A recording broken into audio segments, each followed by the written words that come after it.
Ladies and gentlemen, the TPA Podcast, 2/4 of it is here. Oh, it's been quite a week. If any of you know about me or seen my Twitter. By the way, for the first time ever on this podcast, I finally had the fucking revolutionary idea of having our Twitters in the description. Because since everyone wants to do follow me here, like me on this, blah blah blah. Yeah, I never put down everyone's Twitters, so yeah, they're down there in the description. The description usually doesn't mean shit, but for once it does. But yeah, TPA Podcast, episode 23. It was all a dream. I used to read Word Up magazine. Dude, it happened.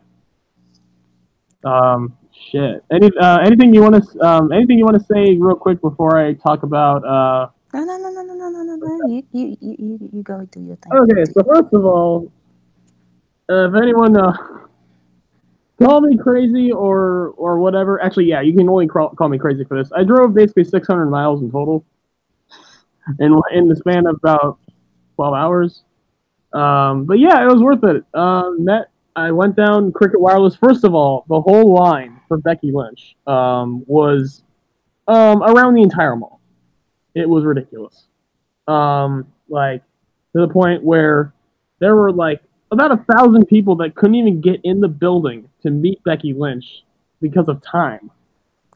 And Becky Lynch was basically just went to the door and was like, let me in, let me out. I want to say hi to these people, and they did. And yeah, she did all that shit because yeah, it was so fucking crowded. It was absurd. It was her first, by the way, it was her first Cricket Wireless signing, I guess, because Cricket Wireless does a lot of shit with WWE.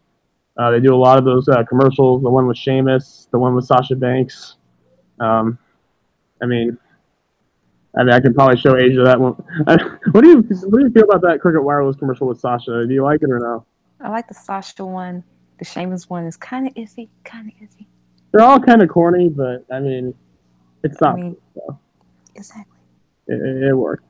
But yeah, they had very strict rules as far as like time, and honestly, I can see why. Because again, even with their strict rules on time, not everyone was able to meet her. Yeah, it was like you had to get like 30 seconds to a minute, and I think mine was about a minute, maybe a little bit more. But yeah, it was crazy. I met Kim. If anyone doesn't know who Kim is, follow her at Kimber Last Kick on Twitter. She is amazing. She takes the dopest photos. And I saw her at the event. She has her camera there. She was taking like repeat photos of stuff during the event, like everything. Like she's on that shit 24/7. So Kim, you do the man's work. Every time Becky sees her, she's like, "Oh my god!" She literally called her the goddamn greatest. So if Becky calls her the goddamn greatest, she is the goddamn greatest. Follow her at Kimber Last Kick on Twitter. But yeah, met Hawaii Girl. Follow her also. Actually, I'll update the description and post some people on Twitter. You should probably follow. And also, I guess I'll even shout out the one that someone else that Hawaii Girl shouted out to me on Twitter earlier. TJ, the third TJ I know. Yes, TJ. And yes, there are 2 of 3 TJs that I stand. The third one, fuck him. But yeah. Mm-hmm. Yeah, Wilson and what's her name? Siren? What's her name? Yes, Siren. Siren, yeah. Siren and Wilson, yes. Perkins, fuck him. But the rest of the TJs are awesome. But yeah, it was amazing. I got to meet them. All the fans were cool, and my God, it was just. I can't even explain. So I went up to her, said hi. I was like, okay, I could talk forever. I could talk for an hour about how much it means to me as a wrestling fan and as a person. And I gave her the fucking thing. Literally, like the second I gave it to her, it was like her eyes just lit up and fucking like her mouth gaped open. Mm-hmm. And at that point, I was exhausted. I drove like 275 miles, 3 o'clock in the morning. The second I saw that, I'm like, okay, it was all worth it. Like it literally, it was fucking amazing. Mm-hmm. She's everything you can imagine she is in real life and more. Just the best ever. Yeah, and she even I even gave her that thing, and like hopefully she can check those boxes off. I had the 2 dates where she won the titles, 9/11/16, which Shane Becky's first title win was on 9/11, but whatever. 9/11/16, and then 9/16/18 when she won it for the second time. I have it set there for when she beats Ronnie's ass at WrestleMania, which she's going to do. We're going to talk about Ronda Rousey in a little bit. Well, Thursday's going to talk about Ronda Rousey in a little bit, for good reason. But yeah, like it was amazing. I don't even know what to say. I got like 2 hugs from her. And here's the thing: I just gave her gifts, and I just gave her a shirt. She offered to sign me something, which was amazing. It was just like a piece of paper with a picture on it, but like she really I was about to walk away. She was like, "Hey, like, do you want me to sign you something?" I'm like, "Yeah, fuck it, might as well." I kind of froze up almost because I didn't even know what to say. But I was like, I mean, well, sure, whatever. Actually, I think she was about to sign it anyway, so it doesn't really matter. Fucking amazing. I'm never doing that drive again, though. If you ask me to do it again, no. That drive sucks. God damn it! Here's the thing. I've gone that far driving before, but I've had another driver with me. I never had to do the whole fucking thing. So yeah, like that sucks. Thankfully, I missed most of the busy traffic, except at the very end. But yeah, it was well worth it. I also got like 50 followers out of it, which was crazy. So yeah, it's been a good week for me. As per usual, haven't really kept much to date on what's happened in the world of wrestling. So I did watch NXT, watched SmackDown. That's about it. So not much more I could say. Like it was amazing, and and all the support I've been getting after it has been beautiful from like everyone, even people who I don't know. And some people even reaching out to me who I did not know, who was asking me if I met Becky, and I'm like, yeah. I was like, oh my god, it's so cool. I'm just like, god damn, the power of the man, fucking real, people. The power of the man to the point you getting like it was like a 40 followers. 40 followers in the span of like 12 hours. It was ridiculous. But yeah. What else was I gonna say? Something else about. Oh yeah, I forgot to shout out the people. Remember I did that thing. I know it didn't work, but remember I did that thing on Twitter where it was like, I want to have Becky Lynch see this so she can make me a wish list for gifts. Yeah. I just want to shout out the people that actually did it. So I want to shout out. In fact, let me pull it up because I even promised I would shout people out on the podcast. So I'm just gonna get that over with real quick. And while I'm doing it, that's basically a way for me to do a roll call here. He was in chat. There better be more people in here than it was last time, which there is. 4 people in here. Thank God. We only have like 2 viewers. Fuck all y'all. But no, I'm kidding. I think I showed Big Smoke in Twitter, and that scared everyone. So yeah, let me see. Let me go to the.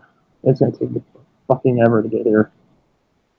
But yeah, I know. I want to thank. I know John did it. I know you did it. So I mean, obviously, Age is the best. John's the best at TwitWow. Johnny Scumbag for the win. Lee Clark did it as well. I think Dominique did. He did. He did. Oh, cool, sweet. Abel, of course, he did. Speaking of Dominique, he's thinking about like trying wrestling. So yeah, go support him. Oh yeah. Wait, Dominique is? Dominique is. Hey, yeah. If you have a wrestling school nearby, fucking do it.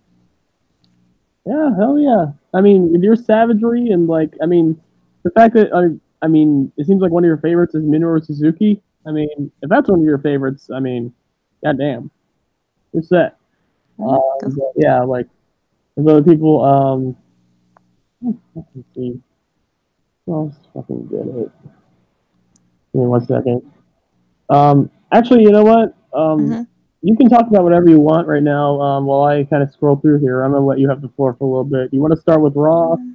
Start with TLC? You want to start with Ronda? Start with TLC. Hell yeah, because that's the first thing that happened.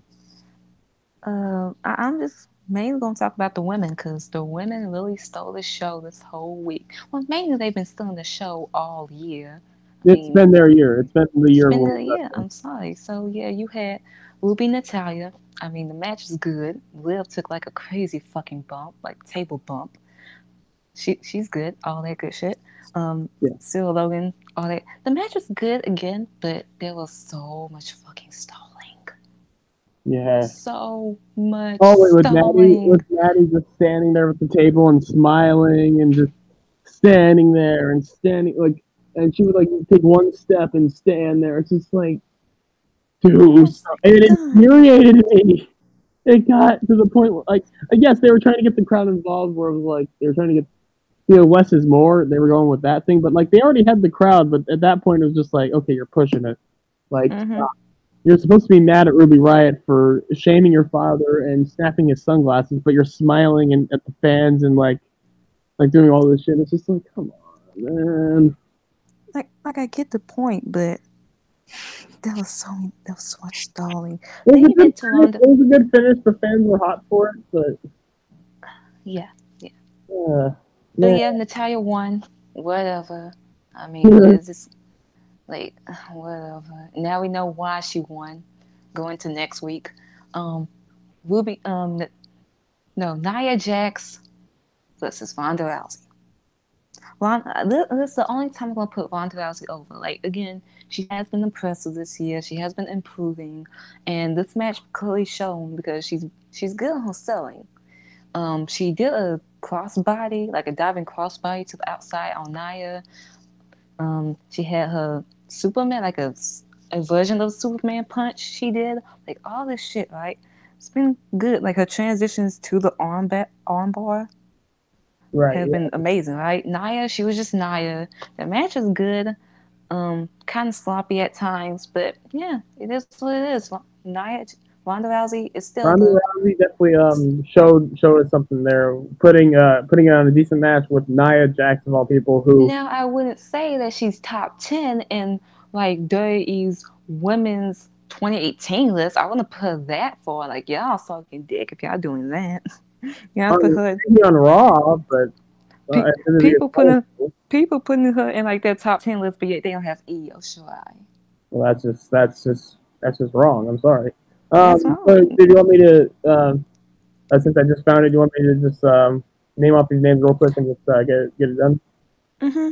In fact, I'll read it from here. First of all, I said if you're not following Asia, but you also follow me, you're doing it wrong. Go follow her, of course. The phenomenal Lee Clark, Bex Lynch dash N7 on Twitter. Actually, her name is Solo. Sorry. Of course, Brandon Best. Hopefully, he can make it in here. Abel, my boy Abel Herrera, who got a Pikachu plushie doll, and it looks almost as cute as he does. I stress almost. DPK, Kid Daku, the Nerdy Cat, my son James, my dad John, um, uh, Gilhermy? Yeah, Gilhermy. I'm probably pronouncing it wrong. That's okay. Um, Umi, who's at Lynch Section. And then finally, Matt Hanks at What Hanks Said. So, all of you who actually who decided to play along with my stupid endeavor, thank you so much. But, anyways, now that that's finally done, you want to talk about the show? Kind of Well, skip through get the to rest of the the stuff that before we get to the main event. So I think you talked about all the women's stuff other than the main oh event. yeah, Seth Rollins versus Dean Well, well, Ambrose well. happened. Do you want to start with that? Because Oh man. I'm gonna have this. Wait, you want Seth Rollins versus Dean Ambrose? I want Seth Rollins versus Dean Ambrose because I Okay. want to give credit where credit's due, and I also want to just bury this match a new one. Okay, tag you it.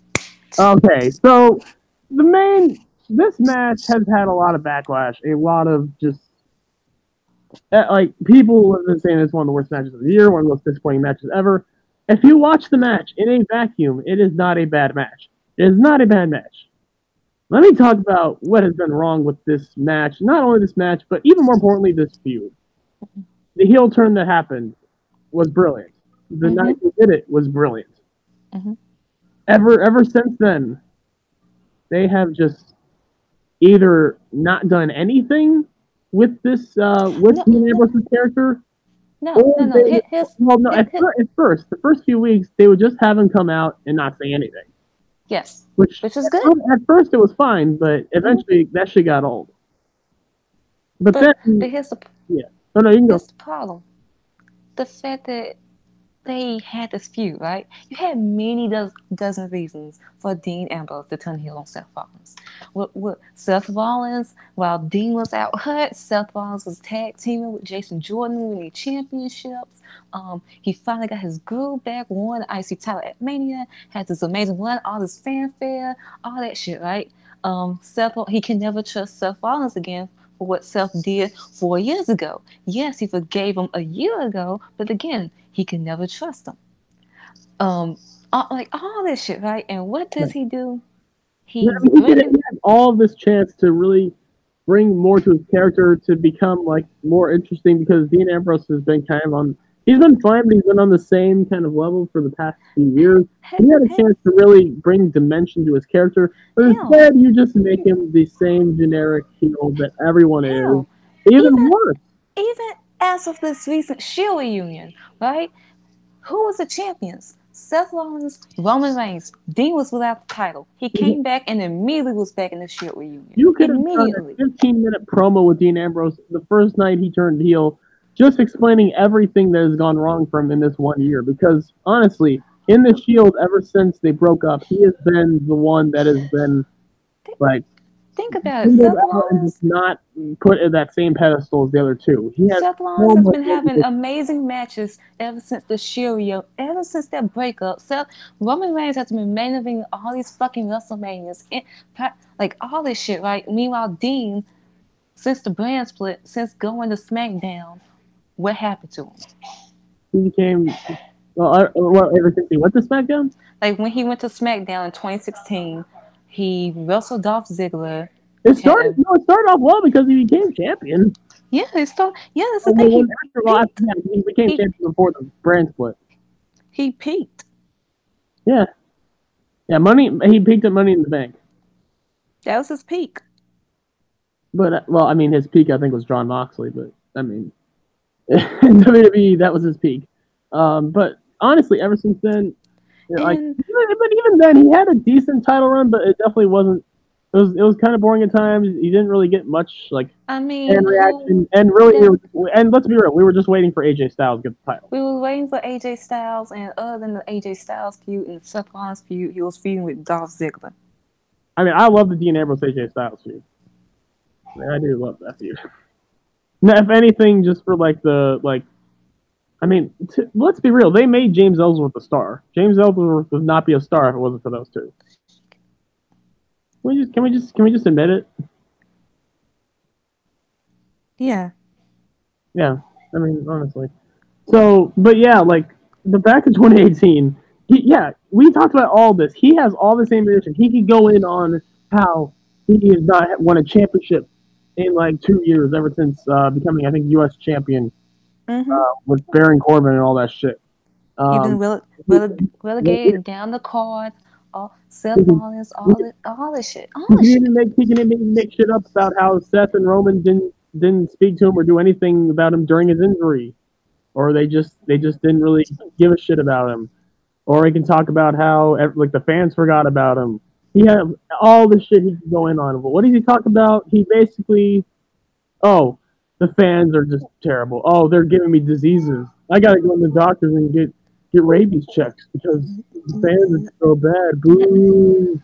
Not only that, but had to bring Roman Reigns' leukemia, which that was fine when the whole heel turn happened that day of Roman Reigns' announcement. That's all you needed to get that heat. You didn't have to say it again. We get it. And that's the only thing he really said that was personal. Everything else was about, these fans are making me sick. I'm getting diseases. I gotta get shots up my ass on that fucking one Raw. That's what fucking killed it. that segment alone basically killed his whole heel turn. No one's given a shit since then. His theme song now has fucking sirens because, just like Cesaro, we have to ruin every fucking theme song with sirens. What? And the silence things, I was like, okay, all right. But the whole bait, I love the Bane shit just because how fucking terrible it is. That's what I'm just like, what are they fucking doing with him? Who even is this fucking... Jon Moxley's dead. I have not... WWE has cut his balls off. Either they've cut his balls off or they've just killed his passion for it. I don't even know. And I think part of it is creative, and then part of it Yeah, is him. it's Part of happening. it It's is him. always. It's never like a fully like. It's never fully someone's fault. Like everyone plays a factor. Yeah, yeah. But like for this, it's just oh my god. Like I mean, again, he works hard. Like again, in 2016, he had the most TV and live matches of anyone. He used to be like the Mhm. workhorse of that company. Yeah. Yeah. Of course, he got hurt. He got ripped. You know, Yep. I'm not saying he doesn't work hard. He works his ass off, but it's like, I mean, he's even said himself he has not liked any of his promos since coming back. Well, since coming to WWE, He doesn't watch them, if anything. he hates them. He hates He hates his own promos. He said it. He hates his promos. So you can just tell, like he's he's just doing it for the money. And Maybe? here's another thing. You do not give this feud a feud that's so called, it's so personal with that whole backstory. Self turned on Dean, Dean turned on Self, the whole Roman Reigns situation, all this shit, right? You don't give them a stipulation at TLC with the whole personal feud. You don't. So that already devalues their feud going forward. Exactly. And then we get to the match. Right. Oh. There were so many things wrong with this match, and it's not. It wasn't even just the match itself. It's the placement. The fans wanted to see the women main event. The fact that this match got this is boring chance. It got Becky chance with the men. Y'all finally know how the women feel whenever they have to fucking perform and y'all have to chant shit at them. Y'all finally know how it feels. Now you know how it feels to be the Yeah, y'all know. Y'all now you know know. how it feels to be Y'all are the bathroom break now. exactly. So now y'all know how it feels. So it got Becky chance. This is boring chance. This is a grudge feud. This is a blood feud. And we start this match with a lockup. That's the fucked up thing about it. That's Okay, hurtful. it's they personal. It's a personal feud in You know which what I'm gonna Seth do? You Rollins. know what I'm gonna do? I hate you so much. You know what I'm gonna do? I'm gonna have a No, wrestling match. no. This Seth Rollins wanted to get his hands on Dean Ambrose and like all this He shit, told right? him pow. He told him pow. But but they start off wrestles like a traditional wrestling I match. understood it was Ambrose. I guess Ambrose was trying to get under his skin. Yeah, that was the point. And then it Like, led to the at the finish. beginning of the match, he like immediately went to the rope and he's like, "Break it, ref! Break it, ref!" That was the He's just being point. an annoying But bitch. again, It's but fine. again, again, is this supposed to be a so-called personal feud? Y'all should be killing each other off the bat. Seth, I mean, I get what Dean's doing. Seth should be just trying to beat the shit out of him. Like that was sort of the problem I had with the Becky Charlotte match at Hell in a Cell, but I sort of get it because Becky was still like getting into Charlotte's head, all that shit. Like, That's what we had the evolution match for. yeah, yeah. The Hell But in a Cell, this, I mean, I love that just because Becky won the title, but I honestly don't go back and watch that match ever. I've never gone back to watch that match. I have, I have. I've only watched the ending back. I don't watch the whole match. I've watched the Evolution match about 4 times. But I just this match, and then again, Here's the thing: the actual moves, the execution was fine. There was nothing wrong. There was no no, punches in the no. match, anything like that. Here's another fucking thing. I am sick and fucking tired of them I know telling the it's like, no. same fucking story The with knee. Seth Rollins' knee. Knee. It's been He 2 did it. fucking years. He Come heard it up once. with He something heard it else. once. Well, twice actually. Twice. I get it. But come up with How something long? else. How long is it going to be? And what happens when he really does hurt it? We're not going to believe it. Come up with something else. What happens when Seth Rollins actually hurts his knee? We're going to be like, oh, he's working it. Oh, he's milking it. Come up with something else, because this shit is getting fucking old. That's an excuse. You notice when they started doing that? That's when the fans were already starting to turn on the match. I believe Seth Rollins, he got booed during that match. He did. He did. He got booed. The match was so bad. Seth Rollins got booed, and thankfully it didn't carry over because on the next night on Raw he got a massive pop. So that's good. Thank God. And I am a. Let's be real. They were booing the match. They weren't even booing Seth Rollins. They were booing the match. I am a Seth Rollins fan. Y'all know this. Y'all know this. But I was bored of this He's gonna match. take this out. He's gotta take it out for this. Y'all heard me when we were watching the pay-per-view live. I was bored of it. All three. Jarvarus. I was the first one to say it, and then both of you were like, yes. I was bored. And this match got 23. I said it, and Jarvarus was like, oh my god, I didn't want to say it, but thank you for saying that. Man, I was thinking, man, this match has been boring as fuck. This match got 23 fucking minutes. I thought it was 25. It was 23, 25, somewhere around there. Too long. Too long. And you know what the sad part is? Dean Ambrose won the title, and I did not even care. You know what? Honestly, I mean, I'm sure he was going to win the title, and I predicted him to win the title. I think I was the only one to predict it. Yeah. However, I wouldn't be surprised if it was an audible, because if Seth Rollins won that match and got booed, that would have been a disaster. Mm-hmm. So maybe they figured, okay, the fans are going to hate it anyways, so let's just have the heel go over. I didn't. That's the thing. Like, I did not care. I didn't care if Seth Rollins was going to retain when watching the match. I didn't even care if Dean was going to win, because the match did not work. Someone please get that title off Ambrose now. I wanted Tyler Breeze to get that title off him so badly. I wanted Tyler Breeze to win. The next time around, you had Dean Ambrose. He's shooting down the crowd. He's about to do an open challenge. Who comes out?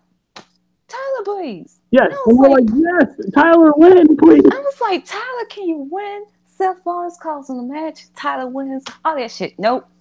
First of all, Seth Rollins was there to cost. Well, he was there. He should have cost him the match, but he waited until after the match. Of course. I'm like, he's just like AJ Styles. I don't care about Dean Ambrose as champion now. Ambrose is dead at this point. Like, it's already a terrible reign. Like, I'm ready for it to end now. I don't. End this reign now. I don't care, and I feel like this feud is gonna hurt Seth Rollins, but it shouldn't. It already is, unfortunately. Fuck off. Get Dean Ambrose away from him. Man, you were so excited when he returned, too. I was. Oh. Damn. Here's the thing. I was bored of Dean Ambrose before he got injured, but I was hoping during his return maybe he's gonna get revitalized. Maybe it's gonna be a new Dean Ambrose. Maybe like he needed this time off so he could refresh and recoup and find himself and all this stuff. Nope. No. He got a different look. That's it. He's balding. I'm telling you, he's balding. He's becoming Corbin. Is he coasting? Is he just coasting along? Yes. Well, I mean, I can't say it for sure, but it definitely seems like it. And you know, that's the ironic thing. Remember that match with Lesnar? He wanted to do all this shit, and Brock was just like, no, maybe Dean learned something for that. Yeah, maybe he did. Maybe at that point, Dean was like, you know what? Maybe it's not worth trying anymore. And then after that, he won the title, so maybe he's like, yeah, not trying seems to work. I'm just not going to try anymore.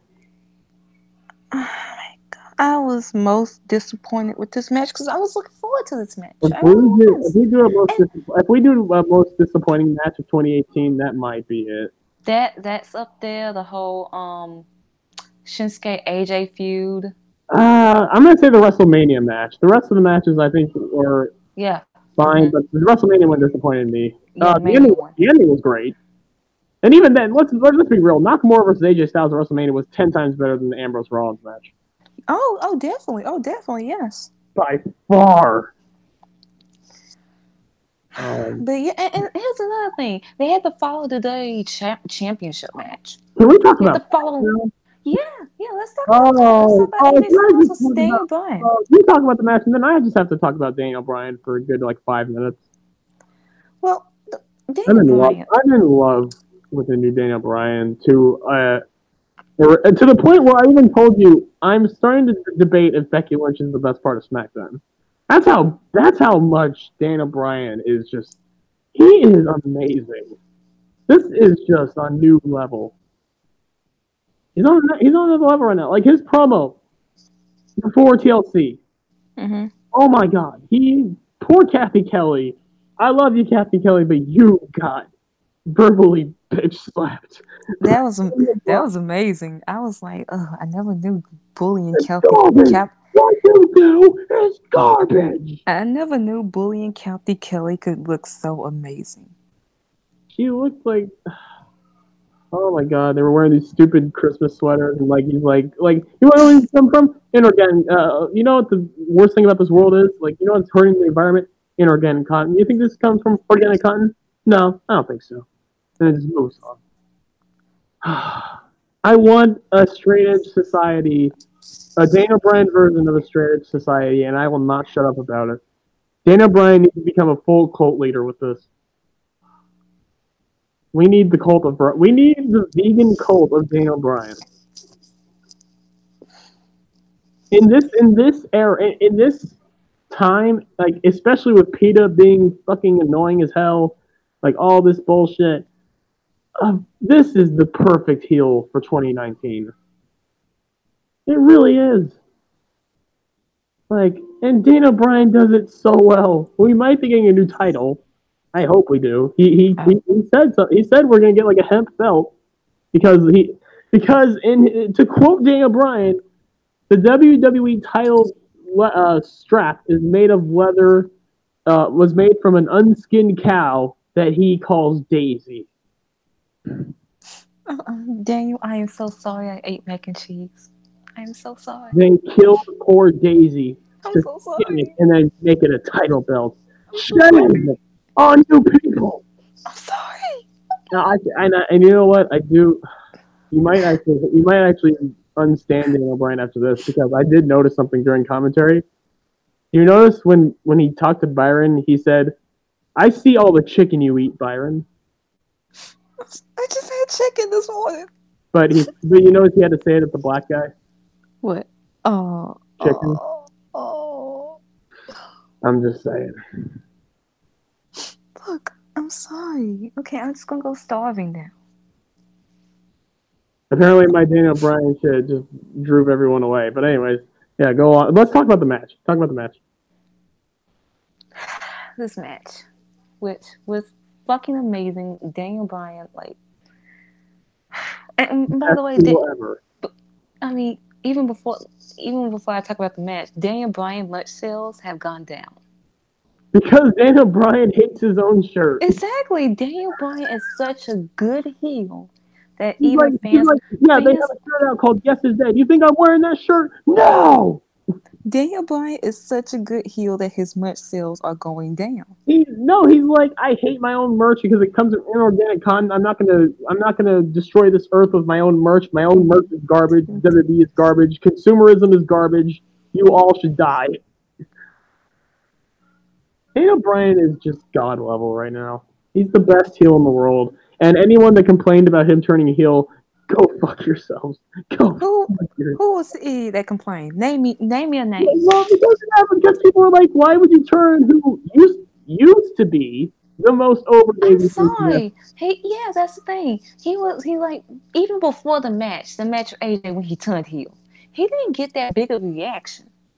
You would think he'd be, because the speech he had when he first came back, he was so over and he was back to being the biggest star ever. But ever since WrestleMania, it seemed like it just waned down. Something was missing. They needed to freshen his character up. And Daniel Bryan wanted this. He wanted to turn heel. And look where it's gotten. At this point, he's basically 2008 Chris Jericho. Because when Jericho came back, like, he barely got a pop, and it was like, we're happy you're back, but I don't know, it's just not the same. Not the same. It could have been because he got his hair cut. I mean, how dare Jericho have short hair? The bastard. But yeah, something's missing. What was missing was a change in direction, and they gave that to Jericho, and it worked. And they're giving it to Bryan, and it's working very well. Oh, this match was so good. The heel work from Bryan. AJ Styles, like, you can put him in a match with me, and it will be fucking decent. So like, Daniel Bryan is just AJ Styles is just I mean, he is phenomenal. He can have a good match with literally anyone. That's just what he does. Daniel Bryan, same thing. Of course, it's gonna be a great match.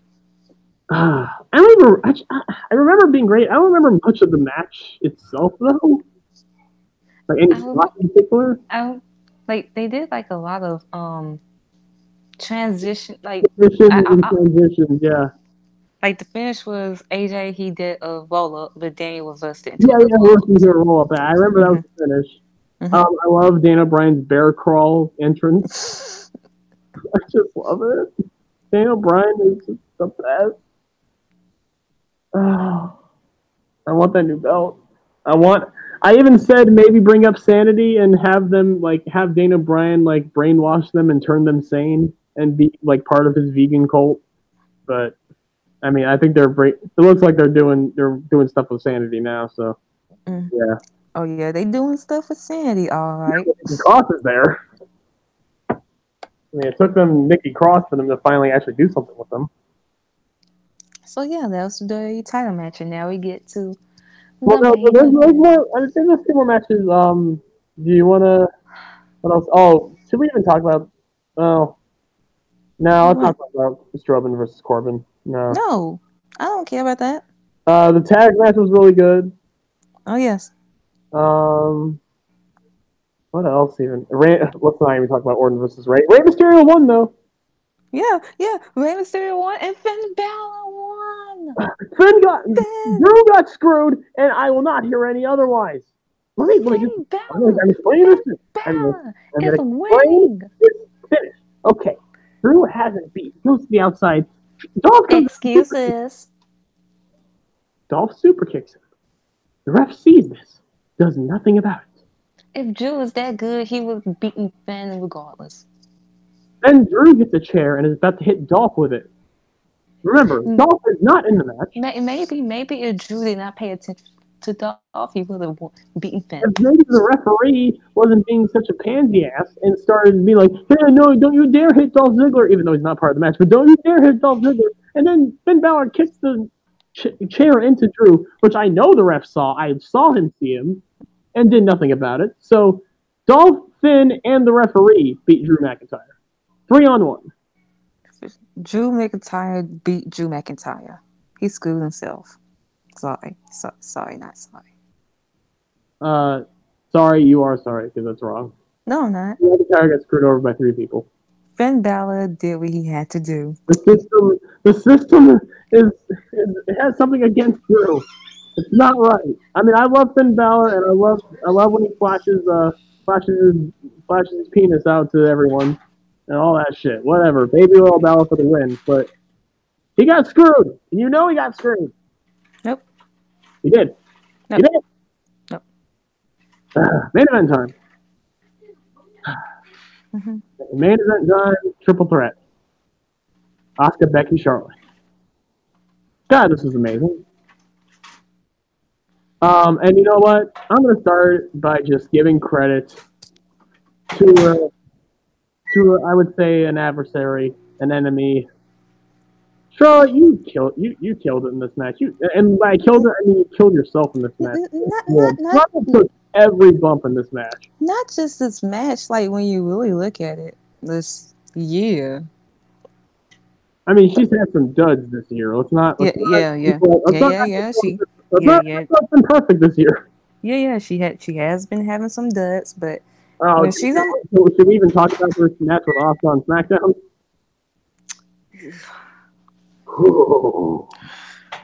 But anyway. But when you put her on a big, that's the thing. I've said it before. I've said it a million times. Charlotte is one of those people where it's like, if it's on TV and it doesn't really mean much, she's not going to do much. Yeah. If it's on a big stage and you put her against great workers, she will kill it. Yeah. And she killed it in this match. Yeah. You had everything bump. I don't think she botched once. She rubbed her huge, gigantic titties in Asuka's face. That crazy spot in which Asuka, she did like the power bomb. Like she grabbed Charlotte from the ladder, did a power bomb, but her head hit like the bottom of the table. And I was like, she better not have a concussion. Oh, she immediately held her head. Yeah. And then a callback to Evolution. Becky hits the ladder. puts Charlotte on the announce table, puts Asuka also on the announce table. Yeah. Now Becky has to kind of kind of get a shot where like she can do it, but Asuka has to move out of the way, so it's kind of weird. It was definitely weird because first of all, Becky got way high up, almost to the top. Does the leg drop, lands ass first into Charlotte's sternum, and you could hear Charlotte say, doesn't even break the table.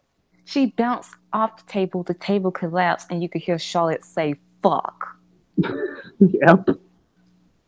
Like, and at that point, we were just like, well, Charlotte's dead. I was like, how in the fuck is she still alive at this point?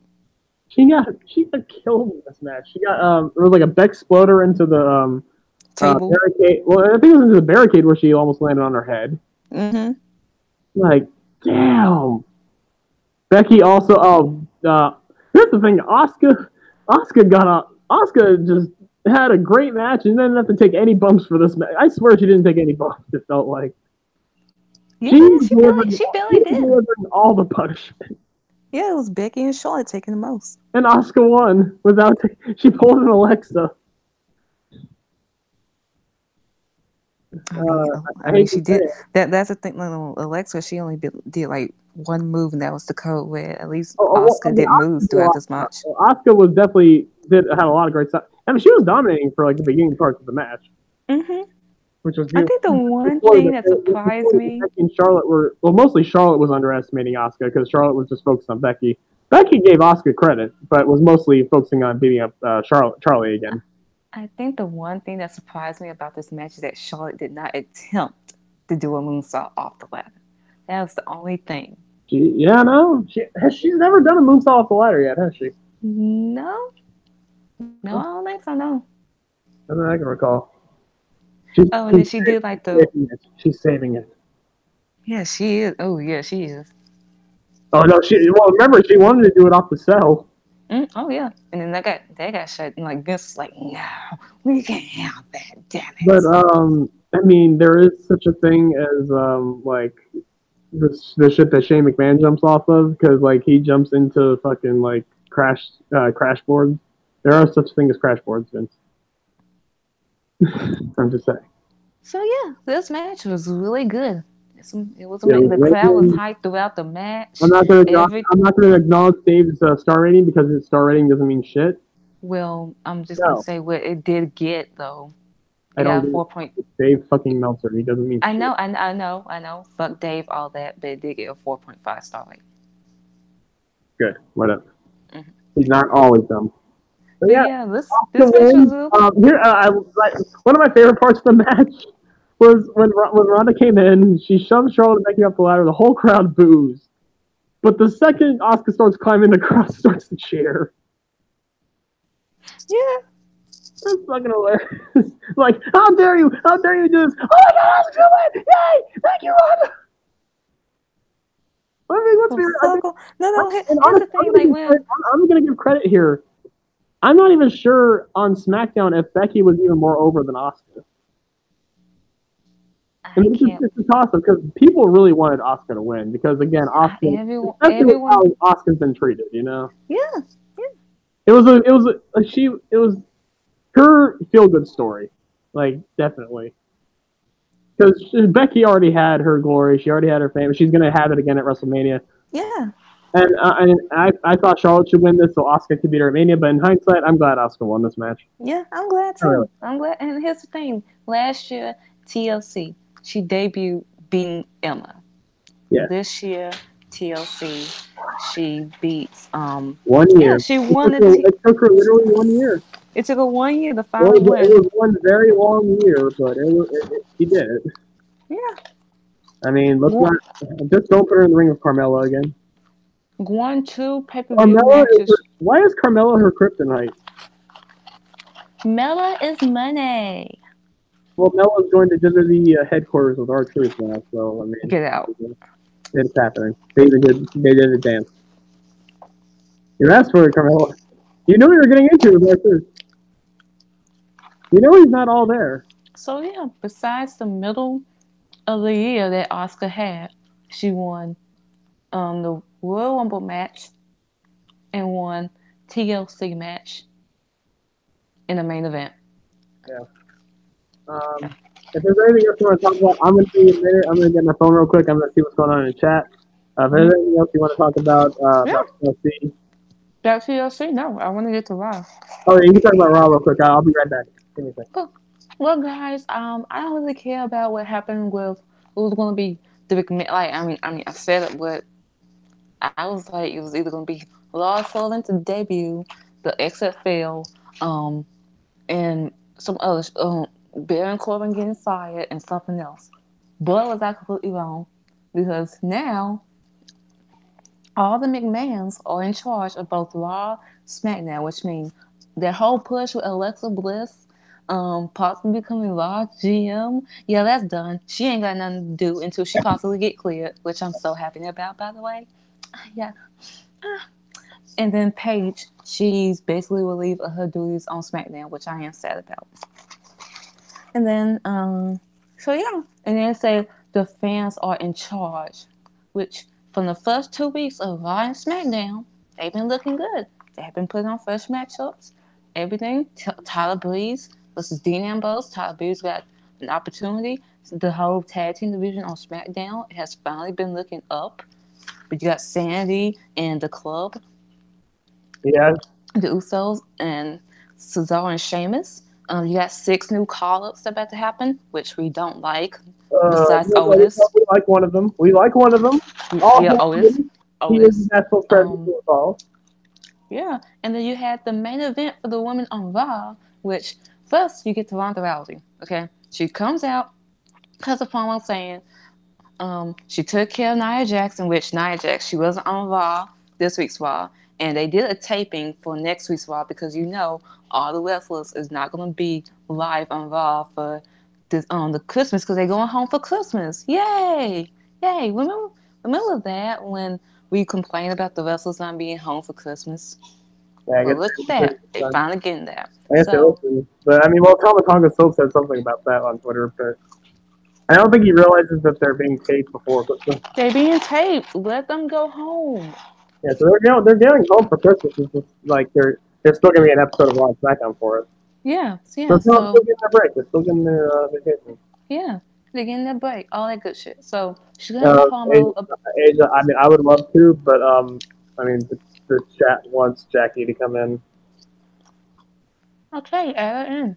Oh, okay, cool, sweet. Okay, But I'm still gonna talk, and you're not gonna interrupt me. oh yeah, So, no. Cool. All right, that's all I really so know. yeah, One second. especially when I talk about Sasha, because Sasha, she did her thing. So she comes out, says she got her revenge on Nia, and she calls Becky and Charlotte the title, and that she's a fighting champion. Basically, the promo from like 2 weeks ago. A champion does this, this, and this. A champion does this. A champion does that. And she's like, I'm about to hold an open challenge. All the women in the back besides Nia and Alexa, like, we want a title shot. We want to go out there. Stephanie comes out and like, we're gonna have a women's gauntlet in the main event. We're gonna have a women's gauntlet right now. Who starts it off? Bayley, and I think it was Dana Brooke. Bayley beats Dana Brooke, then she beats Alicia Fox, then Mickey James comes out. Mickey James beats Bayley, and then you have Ember Moon. Ember Moon beats Mickey James. Natalya comes out. Natalya beats Ember Moon, and then Ruby Riott comes out. She beats Ruby Riott again, and then here comes the girl, the woman who is 2-0 so far in gauntlet matches in the main event, mind you, Sasha Banks and her Wonder Woman gear. They always send her last because She comes out running like she just suffered a concussion or a broken back, knees Natalya in the face, and then she does like during the match she does this like she goes to Natalya, goes up Natalya's body and DDTs her. I'm like, what the fuck is that? I'm like, did she just like my fave out here is bringing out new moves when she really shouldn't. She's out here improving. Meanwhile, y'all want me to hype up y'all mediocre faves who can't even tell a good story. and again she has chemistry with another female wrestler in Natalia. I mean, we just found that out because we've rarely seen them go one-on-one, but as we see, another wrestler that's off the bank. Then like the transitions, like she does the roll up into the bank statement back to the roll up, and then Natalia was standing, but then Sasha was on the ground, and then she puts Natalia on the ground, and then does the half Boston crab, something that AJ Styles couldn't do at TLC, by the way, because he was botching that for some reason. Right. And then Natalia wins. Natalia next week will face Ronda Rousey on the Christmas episode of Monday Night Raw. Spoiler alert, there is no heel turn, so you don't have to worry about that. So you don't have to worry about a feud. Exactly. Also, to pull Monday Night Raw, as Raw always likes to do, they like to replay everything that happens in the beginning of the show all the time. So I'm going to pull Raw. To all the people that just came in, I basically just talked about my experience meeting Becky Lynch, which was just a lot of details went into that. Talked about TLC. We talked about the abomination and just depressing fucking just experience that we saw with Seth Rollins and Dean Ambrose. We saw Daniel Bryan, and I'm going to go into it later, but I'm definitely going to do a fantasy booking with Daniel Bryan having a vegan cult faction because we need that in 2019, especially with PETA being all up everyone's ass.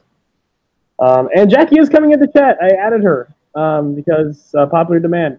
And Jarvarus, I thought you told me you're on hiatus, man. I would have added you. I always want to add you. You're the pimp. I always want to have the pimp in here. But yeah, so everything's coming. Abel's happy, so yeah. What's up, James? You're the son I never wanted. By the way, the following storylines has been dropped because of the McMahon thing. Alexa Bliss as an authority figure. Paige as an authority figure. Hashtag thank you, Paige. Hashtag thank you, Paige. Yes, thank you, Paige. She has been a really good GM. Shane McMahon turning heel, that will not be happening. Serious question. Is Paige in kayfabe the best No, I don't know. I was going to say, is she the best GM of all time? But then again, she kind of did fuck over Becky Lynch by having Charlotte get one match to be in the match at SummerSlam. Forget that. So Paige still showed extreme favoritism towards Charlotte. I'm just saying. Yeah. But other than that, I would say Regal. Regal in NXT. Oh yeah, Regal in NXT.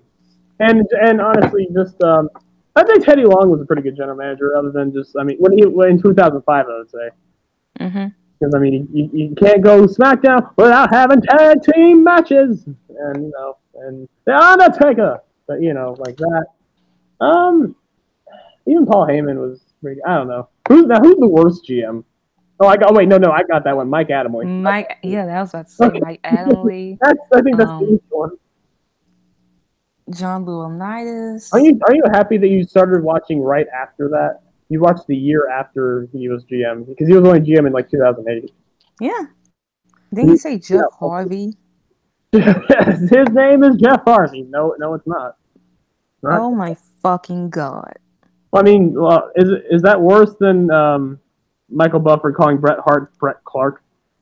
The House approved $5.7 billion for the President Trump border wall, sending bill back to Senate and raising risk of partial shutdown. Before we talk about shitty news, I want to talk about some really good news that happened outside of wrestling because we just had a radio DJ. I think Ian Lee. He's on a talkradio.co UK's UK talk show. It's mostly I don't know what they talk about. It's like a late night alternative. It's probably like comedy and interviews and shit like that. They play music. But I guess they had callers come in, and one of the callers was talking about how they were ready to kill themselves, and they just had it with life, and like it was fucking crazy. And most radio DJs, they don't want to deal with that shit. They just hang up, and they're just like, oh shit, we don't want to deal with that. And they just hang up. This guy found a way, I think it was like 30 minutes or so, to keep this guy on the phone who was about to kill himself. And like he was talking with him, he was kind of like asking questions, while at the same time, I guess on another phone, was calling calling emergency. Like he was getting descriptions of what he looked like what shirt he was wearing, everything, so he could tell the police or ER or whatever that that like he was planning on killing himself and like where he is, and this radio DJ literally saved his life, like on the air. Like most DJs would have fucking hung up, like just be like, oh god, I'm so sorry, we gotta hang up now because like he might kill himself on the air. We can't have that. They'll kill our ratings.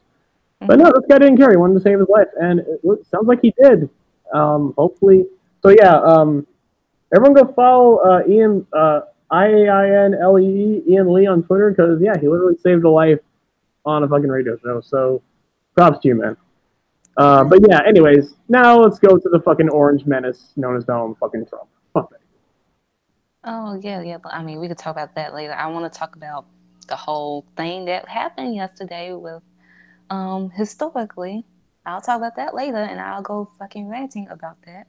But we get to SmackDown. Yes. Opens Oh up yeah. the show with Becky Lynch. As we do, as we always do, because she's the main event. She said, "I don't care who's in charge. This is the man. I got screwed over. Of course, I'm always getting over. I'm Becky Lynch. Charlotte comes out.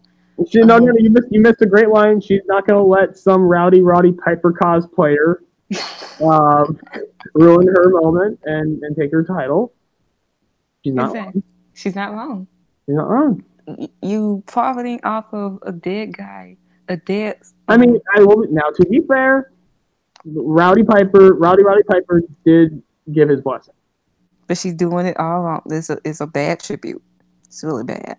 It is, but she still got his blessing, so it's morally okay. Mm-hmm. Yeah, I'm just saying. Mm-hmm.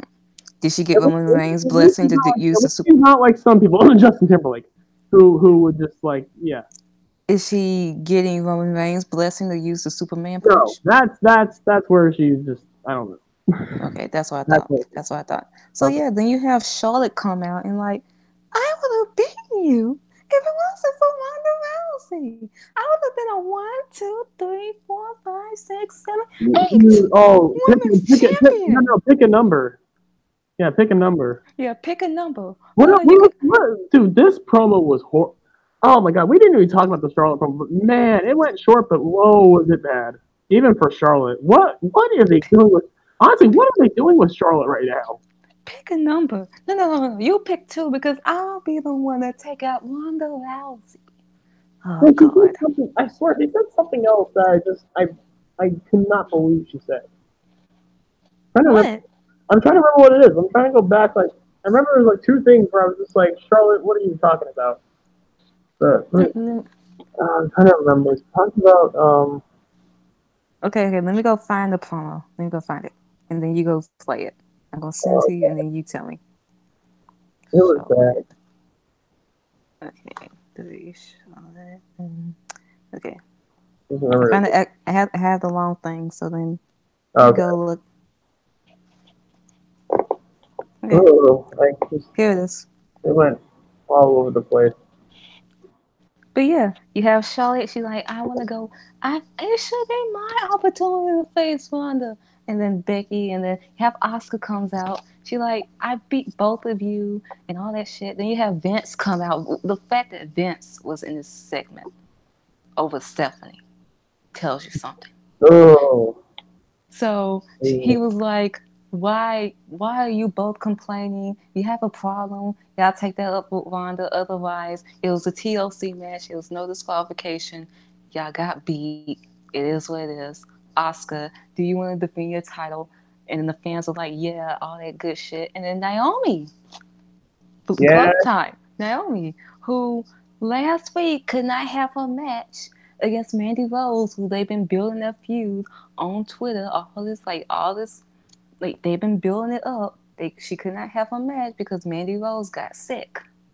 So it was a great opportunity for Naomi to, number 1, face her best friend in Asuka, and number 2, have a title opportunity because earlier this year she won an Andre the Giant Women's Battle Royal match, and it went nowhere. But finally, she got her opportunity. They had a good match. They clearly have good chemistry. They had multiple transitions. One of my favorite spots was she did like the split-legged moonsault into the Oscar lock. She got the Oscar lock. Then try go to the corner, like go corner again, goes back into the Oscar lock, reverse into a roll up, back into like another roll up pinning combination to the her finisher, the rear view. And then Oscar at one point Naomi, she was on the top, like was about to do like a some sort of top rope move, but Oscar did a code breaker. That should be one of Oscar's finishes. Like let that end the match. Otherwise, um, don't keep doing it and not finish a match. So that's my only gripe. Oh yeah, But she yeah, said something about. She literally said, "The days of you looking up to me are dead now and yeah, forever." She used the yeah, WWE slogan for no reason.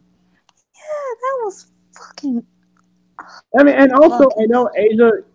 Here's the thing: I usually don't want to talk about makeup, but I know you do. What was Charlotte's makeup? It was stupid.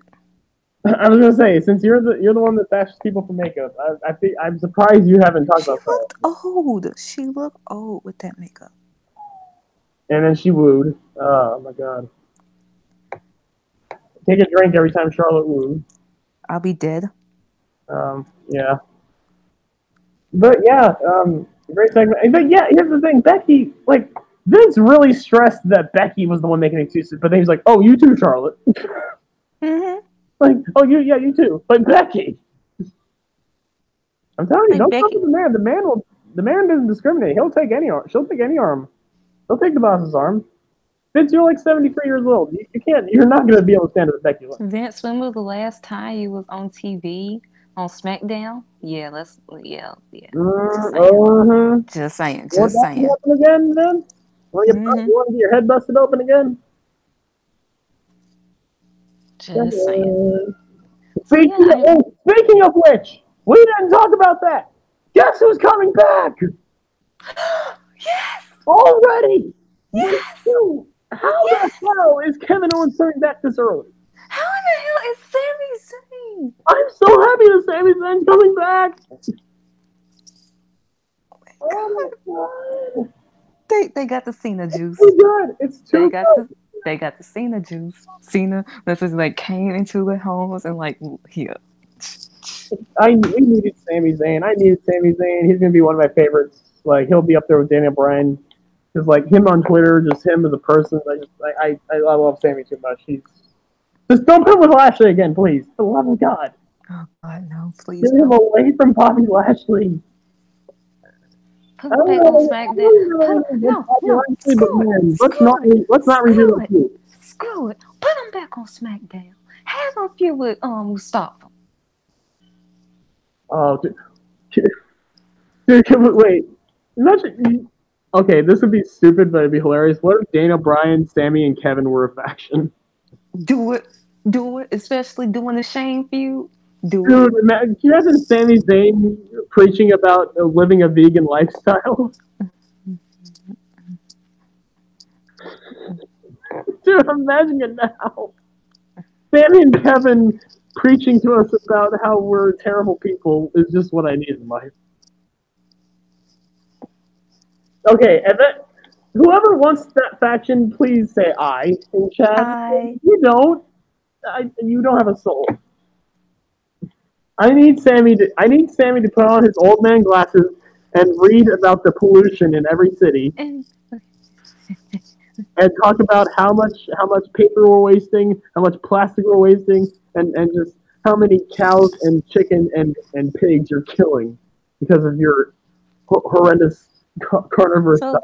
so so then we get to the big announcement that in the main event it was going to be AJ Styles versus Oh, the new permanent member of the SmackDown Live roster, yes. Mustafa Ali. Okay. Yes. We're doing Versus, it. He's the bridge. okay, He's the so they bridge. he's the bridge to 205 Live. He's the Come on, heart and soul. SmackDown. He's the heart and soul. So they're tag teaming against the return of Andrade Cien Almas. Okay, Oh. in the main and Daniel Bryan. Oh. Andrade and Daniel Bryan tag teaming. The only weak link of this match was AJ Styles. Beautiful. That was the only weak link. So yeah, that was the main event. Then you had Rusev. He had a segment, all, and then Shinsuke. Good God,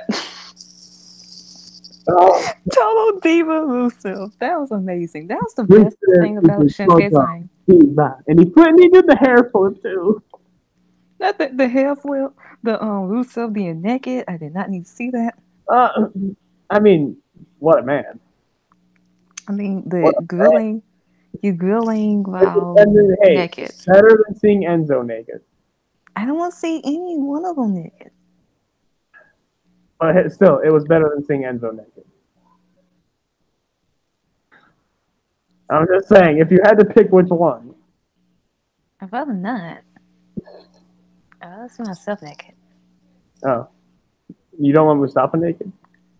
I mean, yes, Finn? yes, Drew? yes. See, you want a lot of them naked. They're just not doing the right ones for you. Rusev's a handsome man. I don't know what you're talking about. Remember Lana called him the handsome Rusev. She could call him whatever he wants. He is the handsome Rusev. I mean, he's a handsome Rusev, and now, spoiler alert, the new U.S. Uh, champion. I was gonna mention it, but I didn't want to. Yes, Rusev Day fell on Christmas. On Christmas, he's the new On U.S. Christmas, champion because he on beat Rusev Day, beat he. Nakamura for the title. And you know what? Okay, I'm not gonna say Nakamura's run with the U.S. title was good. It was non-existent. What you mean, fam? It was non-existent. He had some good matches. His match with Seth was really good. Obviously, that was really that was the one highlight of his. The only highlight of his title feud of this title run, wasn't it? Yep, that's it. And you thought that. I mean, I guess at the start you thought the match was boring, but as it picked up, you liked it. Yeah. Yeah. I mean, again, Rollins could have a great match with anyone except. That's the thing. It's like every other match Rollins and Ambrose had were like 4 or 5 star classics. Because at least the one like Money in the Bank, that was more of they had stipulation again. Have you seen their FCW matches? Yes. They're amazing. I didn't think it was possible for them to have a bad match. Their Hell in a Cell match was really good before Bray Wyatt came in. Again, that was a stipulation match. Before Bray Wyatt came in. I'm one of the few people who actually liked that ending for whatever reason. Mm-hmm. I wanted to see a Wyatt Ambrose feud, which I mean, it was okay. But yeah. So then you get the Miz having a Damn it, we segment ruined with the partners album. We ruined it for April. Yes, Rusev won the U.S. title on Christmas and on Rusev Day. I'm so sorry. But if Asia's here, we don't really give a shit about spoilers, do we? Oh shit! You just muted yourself? No, I'm back. Oh yeah, okay. I thought you muted yourself. I'm like, oh shit. No, I'm good. I'm good. Okay. But I was just saying, like, when it comes to spoilers, you don't give a shit. I don't care. We will spoil everything on here. Well, do people got a problem? No.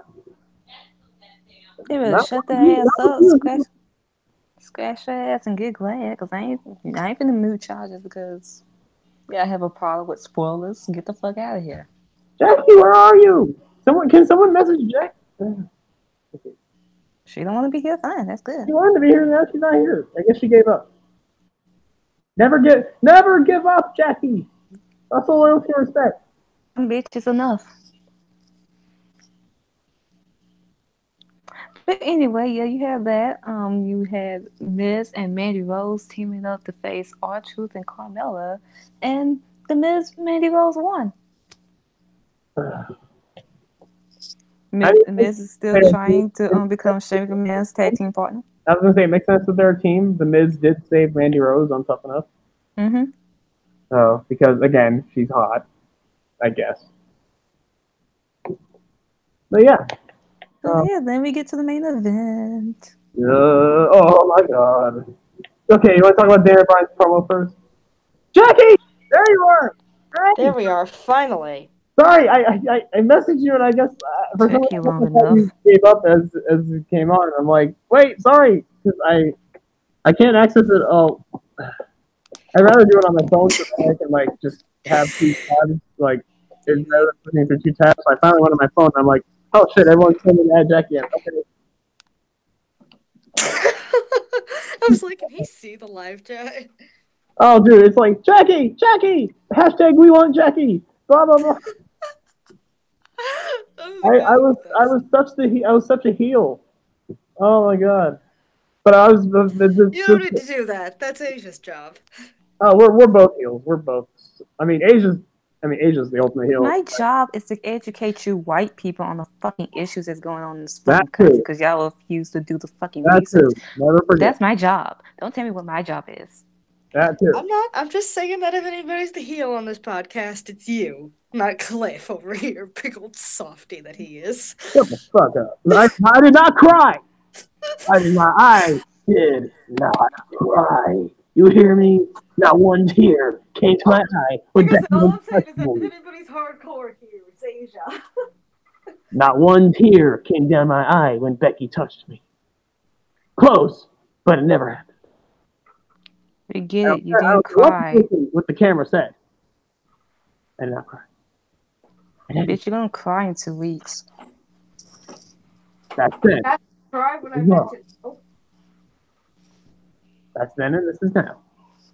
Anyways. Basically, you were listening to the podcast, right? So you already know what we went over. Yes. I heard the bits of TLC and all that. And my experience with Becky and all that shit. Yes, and I'm very happy you had a good experience. Yes. That I drove 550 miles to do it. I'm fucking insane. You welcome. Yes, Asia is the one that told me about it, so thank you, Asia.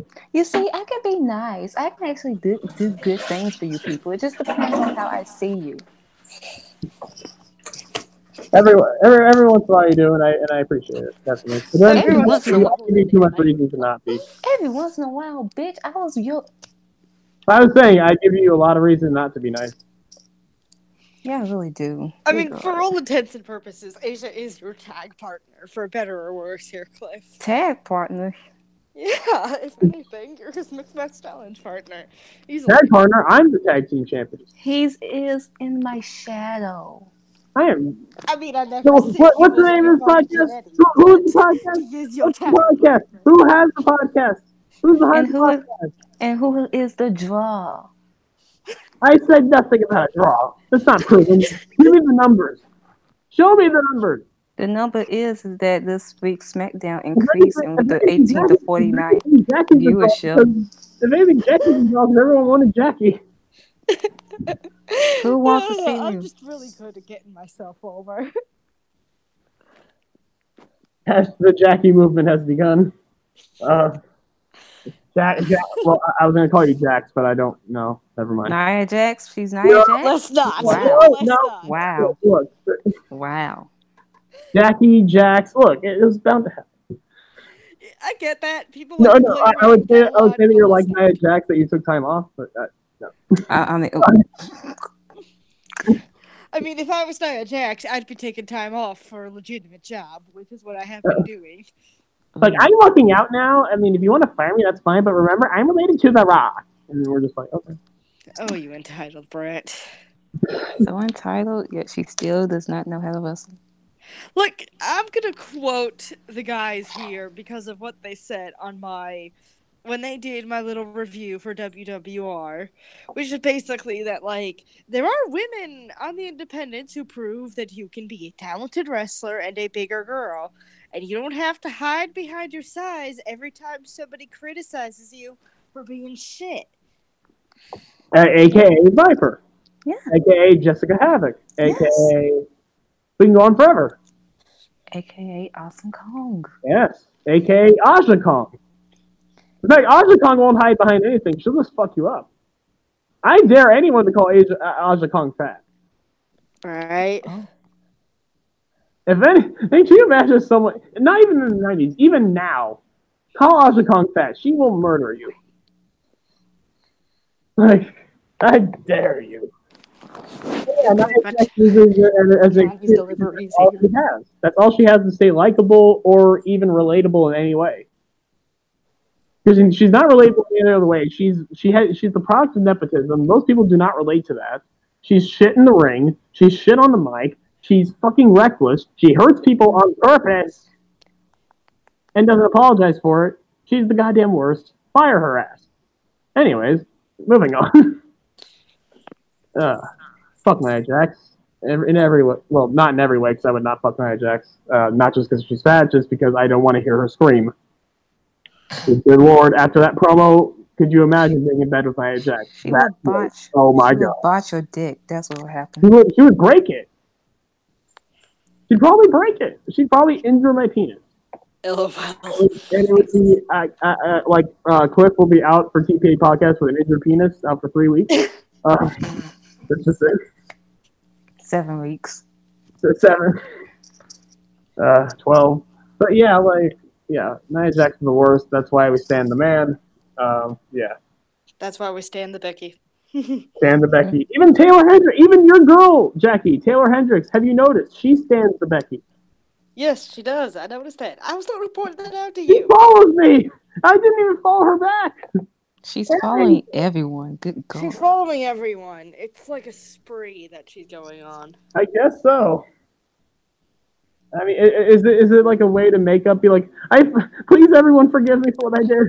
I swear, I have no idea. I will be right back. I think my Chinese food arrived, but I think my Uber driver is confused about I got Chinese food too, so yeah. But anyways, yes, Jackie is here. I do listen to my fans sometimes, sort of. Asia doesn't. That's why she's the heel. Please tell me what you feel about your fans, Asia. Fuck these fans. Cut a promo on these fans. They ain't shit. They ain't never gonna be shit in life. They ain't never gonna be shit in life. If I can't be anything, they damn sure can't be anything. You suck. They could jerk off in the sock and call it a night. We want Jackie. We want Jarvarus. But yeah. Congratulations. Randy Wright, do you want to die? Yeah, Awesome Kong is fat, and you know what? Your mother's a whore, so shut up. But anyway. What? Wait, so his mother's a whore. But anyway. Mustafa out here pinning the WWE champion in the main event. He did that. He pinned Daniel Bryan in the main event on his first official night on SmackDown. And you wanna know what's funny? How SmackDown viewership increased this week. For Asuka, she is a draw because 18 to 49 demographic, which is a female demographic, it went up this week compared to last week. So you know what? That proves that Asuka is a draw as champion. That doesn't really surprise me. I mean, people forget she's like, even me, who's not the biggest fan of her for other circumstances, is just like, yeah, she has a lot of talent, and she's an interesting person to watch. Imagine that at a pro wrestling show. I mean, she got a bigger reaction than Charlotte, which was surprising the Vince. Couple of weeks on SmackDown. You know you are cheering for you over Charlotte. Because Charlotte has the stands out for real. Like, I do not care. We all think Charlotte is the worst. But I will not argue with the fact that she has a large fan base. She does. But her fan... But here's the thing. Not as large as Becky's, no. Here's the thing, Jackie, the fact that she has a quote-unquote large fan base, but they aren't buying her much and selling it out. You can have a large fan base, but it doesn't mean shit if they're not buying and selling at your fucking much. That's true. It also doesn't help that Charlotte has trashy merch. I mean, you can have trashy merch and then sell that shit out, aka the Sasha and Bailey shit that was trashy this year, but they still sold it out in 2 weeks' time. True, very true. So I don't want to hear any excuse when it comes out bringing up Charlotte shit. Come on now. I just hope one day Charlotte actually gets some halfway decent merch. You think with all the effort they put into making her gear all elaborate and pretty and whatnot, they would come up with a little something for her merch. Like they were so close with that Dynasty shirt, and that just did not pan out that well. Mm-hmm. That is something I could do an entire podcast on. Go through the WWE shop and rate wrestlers' merch. Ember Moon's merch is a minus is a New Jack out of 10. That's the fucking worst ever. Like I don't even know. It's a Nia Jax. No. Nia Jax's merch is a Nia Jax out of 10. Nia's merch is even worse. It definitely fits her. It definitely fits the dumpster fire that she is. Having dumpster fire merch. It does. Jesus Christ, that merch is awful. Oh my god, we should do this.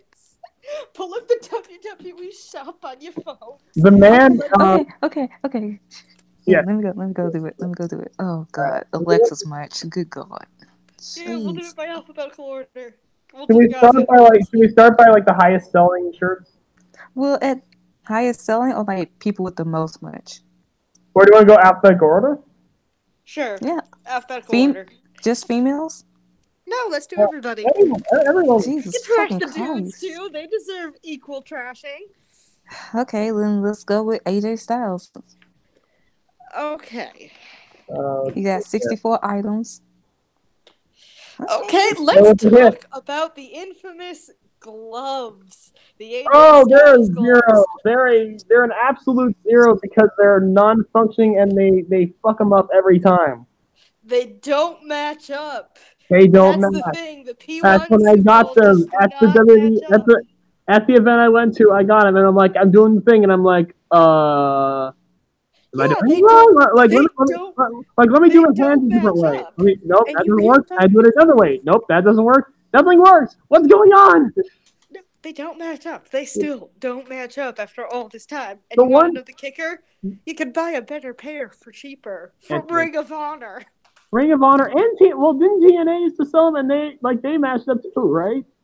Yeah, but right now the people who still sell his merch actively. Dude, Ring of Honor. They still have his old stuff on his. I'm sure Ring of Honor is making most of their money. Ring of Honor is probably making most of their money nowadays from AJ Styles. Probably. For that reason, because hey, they have shitty AJ Styles gloves. Get the real ones here. We still have some. Yeah. Stuff. AJ Styles is our most over talent in Ring of Honor, so let's just keep doing that bullshit. other than Jay Lethal. The "there can only be one" shirts are just no. Don't make anything in highlighter league. Have we not learned from John Cena and CM Punk? Don't make your shirts in highlighter yellow. It's not an attractive color. It really isn't. As you see the green AJ Styles gloves, giving the number, I give it a 4. Mm-hmm. So there we go. Yeah, it's definitely a 4 out of 10. Run the place, I'll give a 7. Yeah, that's not half bad. The baby blue in the house that AJ built. I'll give that a 7.5. I think more wrestling shirts need to not be black, so I will give that one props for that nice light blue. Fuck the holiday sweatshirt because Dana Bryan hates it, so I hate it. It's a 0 out of 10. It's not terrible. It's terrible. The vest it's garbage. What you do is garbage. The vest is Did you ever see a Dana Bryan promo, by the way? I think so. Probably. The one where on Kathy Kelly and the other guy? Yeah. The best. The long sleeve shirt is really, really boring. 4 out of 10. So let me just filter by.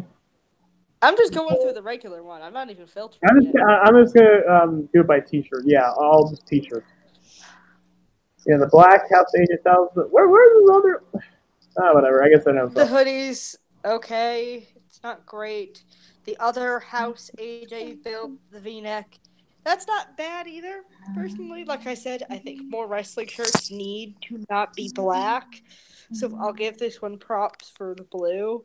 And the more elaborate design, the better. I like Roman's shirts. He has some okay shirts. I just don't understand what his symbol is supposed to be. It's Like, a double R. is it? It's Yes. sort of. It's supposed to be a double R. I'm blonde. Excuse me. I'm blonde. Oh, okay. The Unleash the Big Dog one, I'll give like a. It's a cool design, but I'll give it a 7.5 just because like you can barely see the black print on the black shirt.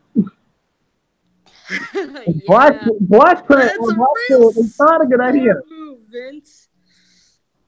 I like the It's rise. I black like the print on rise. a black shirt. I This like is the what logic looks like.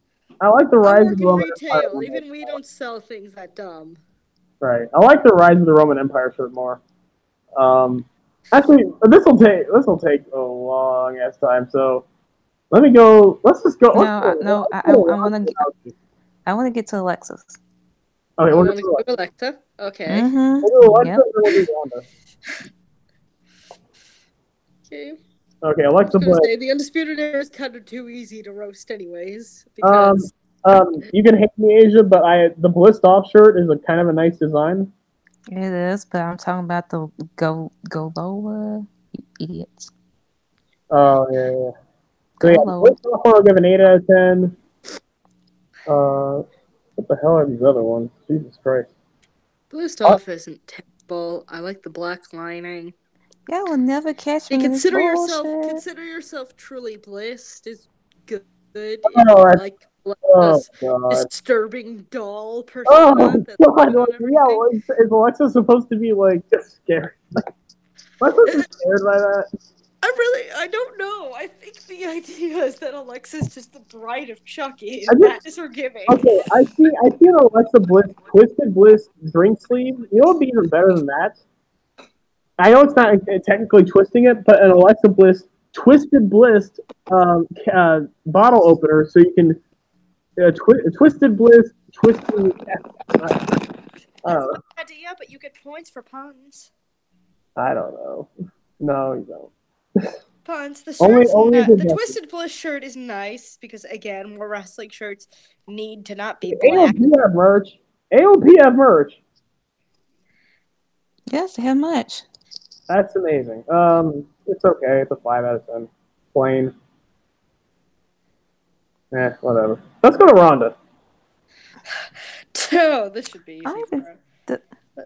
Does Wanda have much on here? I don't even. Yeah, I know she sells her own. Yeah, she does. She's like the bad reputation shirt, the Rowdy Ronda Rousey shirt. Bad, wow. bad reputation. Is that still her theme song, or did they change? Yes, it is. Yes, she is. It's Which is weird because WWE really getting the most out of paying the rights for that. Which is kind of weird because she made a sort of homophobic tweet because she has music that's by a lesbian person. Yep. Lesbian Yeah, female. I was going to say, isn't Joan Jett gay? No one told Rhonda that. She has a judo shirt that I haven't seen her wear, but that's interesting. Has some Japanese writing on it. Okay. Yeah, at least that's unique because I'm really tired of the Roddy Piper ripoffs. Yep. Which is basically everything else in her. Yeah, it's the baddest on the planet where it's a really weird font. I hate that shirt. That shirt sucks. Yeah, it's bad, but at least it's different because it's not ripping off Piper like everything else. Oh god, dude, so bad. Let's do a few more. Hoodie's not half bad for the half black stuff, but once again, ripping off Piper. Get your own design. Can you come up with something else? Please, for real. Oh my god, let me look at Kurt Hawkins' merch. He has merchandise. He has the shirt of his losing streak. Oh god, I'm looking through Charlotte's merch. It's so bad. He literally has a shirt of his losing streak. Oh my god, the logo. Her logo is fucking awful. Exactly, that's my point. It was so close to being a good idea, but they completely screwed up that Dynasty logo. I'm not even looking at the Dynasty logo. It's the CF, and then it has the fuck. It's like peacocks, peacock feathers. Yeah, the peacock feathers, which don't really look like peacock feathers. What I mean, fuck sort of. like, I get the whole point of drawing parallels between Charlotte and Hera. That's the whole queen thing going on. And I guess if anybody was the Hera of WWE, the literal queen of the gods, petty and untouchable. Penny untouchable. It never gets her comeuppance ever, despite all the shitty things she does. Wait, It would be Charlotte. breaking news! Breaking news! Charlotte Flair is about to sell out her. Is about to sell out a shirt. Breaking fucking news! No, That is breaking Yes, news. yes. I don't think she's sold anything since the original Do It With Flair, The which only isn't thing, even the on the only, shop anymore. the only shirt that's only close to selling out for Charlotte is the acid washout shirt. Yeah, because those are actually good. Imagine that. Imagine that. Though I like Charlotte the is guys selling more out than so the girls. goddamn much. Though I like the guys more than the girls, but that's neither here nor there. This black Do It With Flair ripoff is dumb. The Woo and the Charlotte one is dumb. Bring back the original blue Do It With Flair. That's literally her only good t-shirt. it's the only. And well, you know why? Because Sasha Banks made it good. That's true. Yep. Sasha did make it good, and Do it like in a boss. general, it was back when we had our NXT filters on for Charlotte. Oh yeah. Where we Which is didn't. exactly why they should bring it back, because Where- it would remind people of a time when Charlotte was well liked. when Charlotte didn't get 10 minutes of mic time. Exactly. Like, remember when people actually liked Charlotte? Like, remember when people actually talked about her like she was a good thing?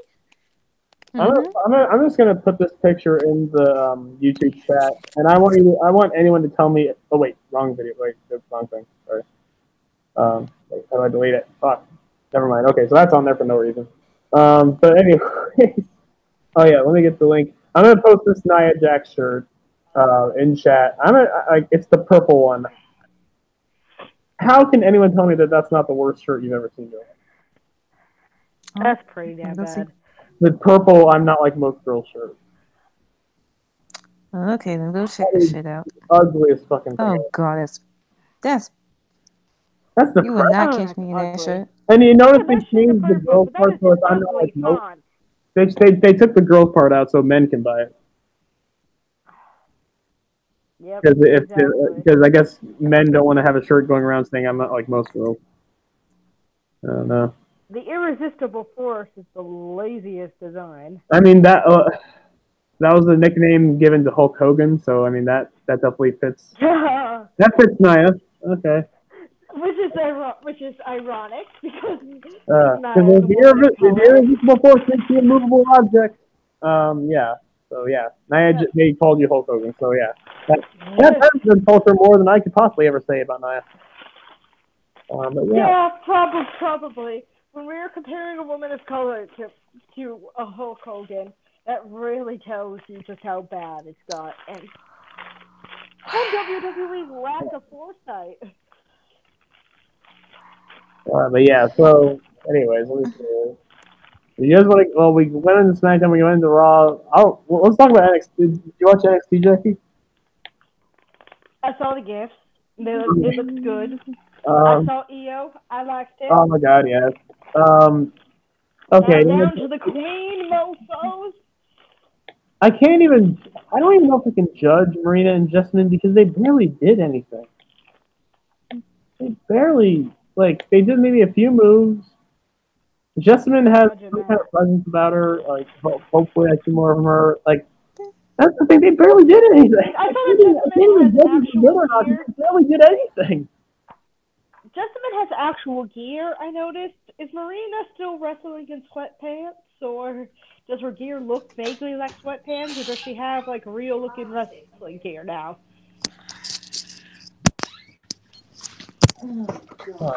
Is she still wrestling in sweatpants, or?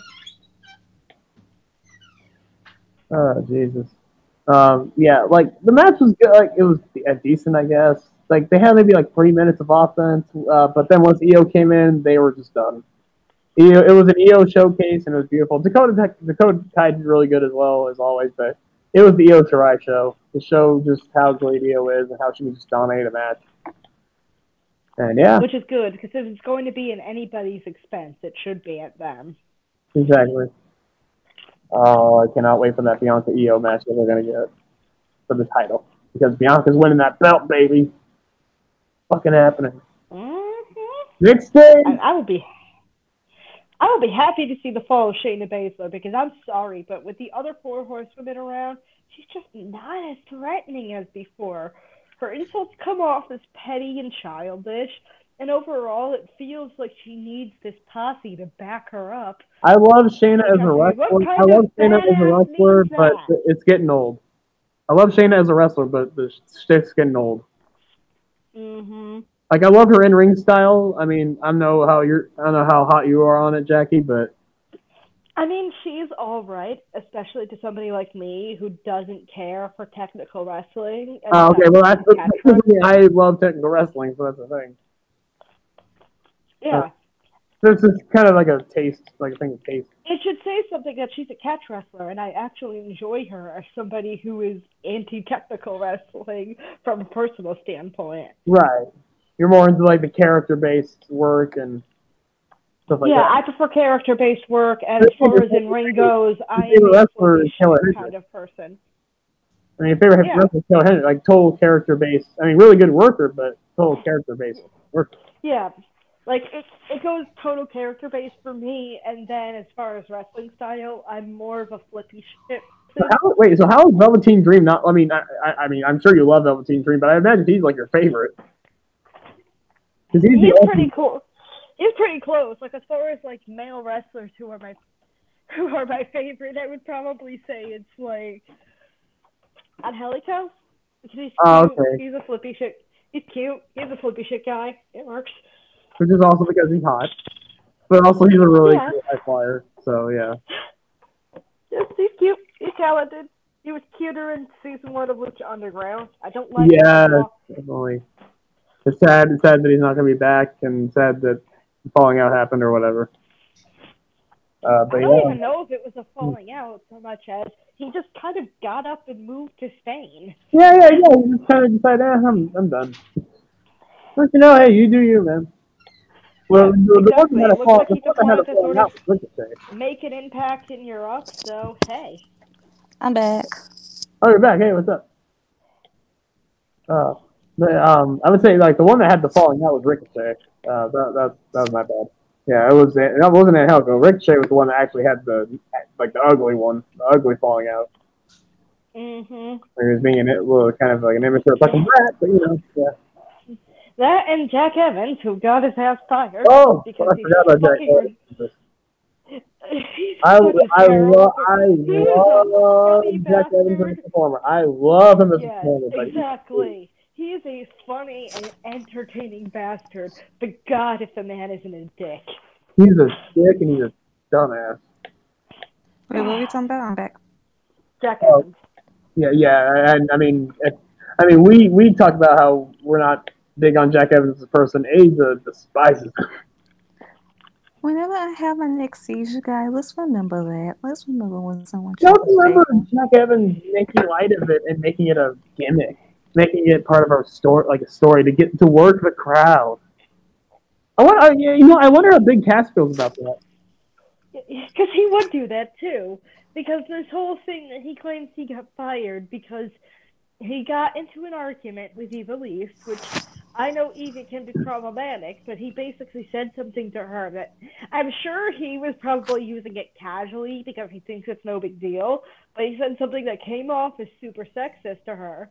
She called him out for that, and he quit on the spot because of that, because he said he couldn't deal with her SJW nonsense, whatever that means. Right, like, that's the thing. Like, I would love someone. He probably would say something super sexist and not even think of it like that. And when she's like, "Dude, you can't say that. I'm a woman."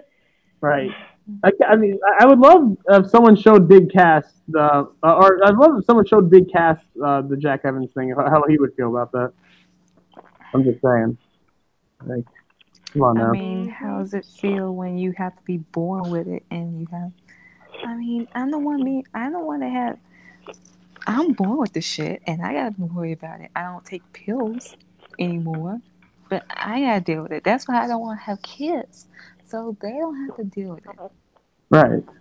So someone like Jack Evans making it part of a work, it's a slap in the face. That's like that's the shit that Vince Russo did, where you have a miscarriage happen on live TV. It's like, imagine someone actually went through a miscarriage and they saw that shit.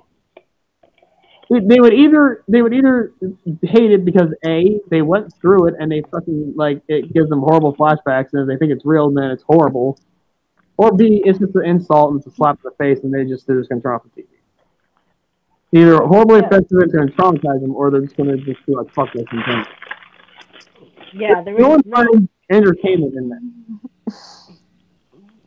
No, they don't. And we have to remember that Jack's been wrestling since the Attitude Era, so it doesn't surprise me that he has this attitude. The greatest era in wrestling history. Okay, that's good. But instead of talking about Jack Evans, let's talk about the fact that in 6 days now we will have a awesome fatal 4-way that should main event next week's NXT between.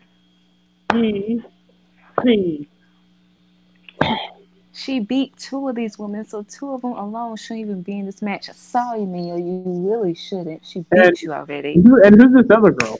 Like, They want to be Gail Kim of the women's division. Asia, who's this other girl? Who's this other guy? I don't know who she is. Apparently, she came from Stardom. Apparently, she does a lot of moonsaults. But yeah, I guess she'll have to beat her too. I mean, she lost the Mania Classic, so Evolution. So I don't know, but yeah, Bianca Belair. I mean, she's gonna win this match clearly, and she is gonna go take that title for that girl that's in Ronda Rousey's shadow, whatever her name is, Baszler, that got choked out by Chris Cyborg in UFC. So yeah, it's pretty much Bianca's time. I mean, y'all gonna have to get used to it. I mean, I love you, and I love Bianca, and I'm all for Bianca winning the title, but I would not be bragging about Io Shirai not winning the Beyond Classic. That's all I'm saying. I mean, as much as I love Io and all that, I have to say that she has time for this. And the best women's champions so far in NXT have been Black. Looking at you, Sasha. Yeah. Yeah, I'm here for Bianca. Y'all just gonna have to get used to it. Oh, y'all gonna have to get used to it. But she's not from the Indies. Everyone. So even Jackie's warming up. Like Jackie's on board. I'm on board. Let me say this. Fuck the Indies, because I've been sick and tired of NXT just focusing on indie talent, and not giving home ground people shine. I mean, Bianca is that exception, though. Fuck the Indies. Y'all want to go watch the Indies? Go watch the Indies. Do that. But Bianca, she's that bitch. But because, Kyrie, she should get her rematch, despite the fact that she got beat twice by Shayna. Controversial finishes, but her time is gone, come and gone. Let's give someone else a chance. Io just got here. Want to be Gail Kim? She just got here. Let's see how she'll do in NXT. Hey, my ass. Want to be Gail Kim? Better. No, she's not wrong on that regard, Cliff. Especially because she literally inherited Gail's finisher. She got her blessing, and yes, she looks like Gail Kim. Who fucking who? And she has the same last name. Okay. No, she doesn't. Okay, similar. Gail Kim, Kim Yim. Okay, whatever. Io's just the prodigy of Gail Kim. Yeah, prodigy. It's like calling Momo a wannabe Io. She kind of is, but that's. I mean, I'm still not wrong. I'm still not wrong. Either way, she's still not wrong, but it's not a bad thing. Let's be real. Mia Yim is here's the thing. Here's the thing, you whiteys. Here's the thing. Mia Yim is already doing better in the WWE than Gail Kim ever did. Ooh. That's true. Yep. And here's the thing, Bianca, unlike Shayna, Brandon, I'm sorry, but your fave, I don't want to hear anything from you until your fave can retain her title without her MMA musties. Bianca doesn't even have to cheat to win her matches. She doesn't. That's true. She doesn't need out that and it's all over. She's everyone's clean because she's better than them. And she's out here making her own merch, making her own gear. She is. So in this situation, Bianca has to be the default babyface. Like people are gonna be cheering for Bianca in this match. She could be a babyface, but anything, I'll just keep her a tweener. Just don't take Shayna's shit. Oh, after she wins the title, I want her to just cut a promo on every girl out there and just trash. Like, we talked about this in the fantasy booking. Yeah.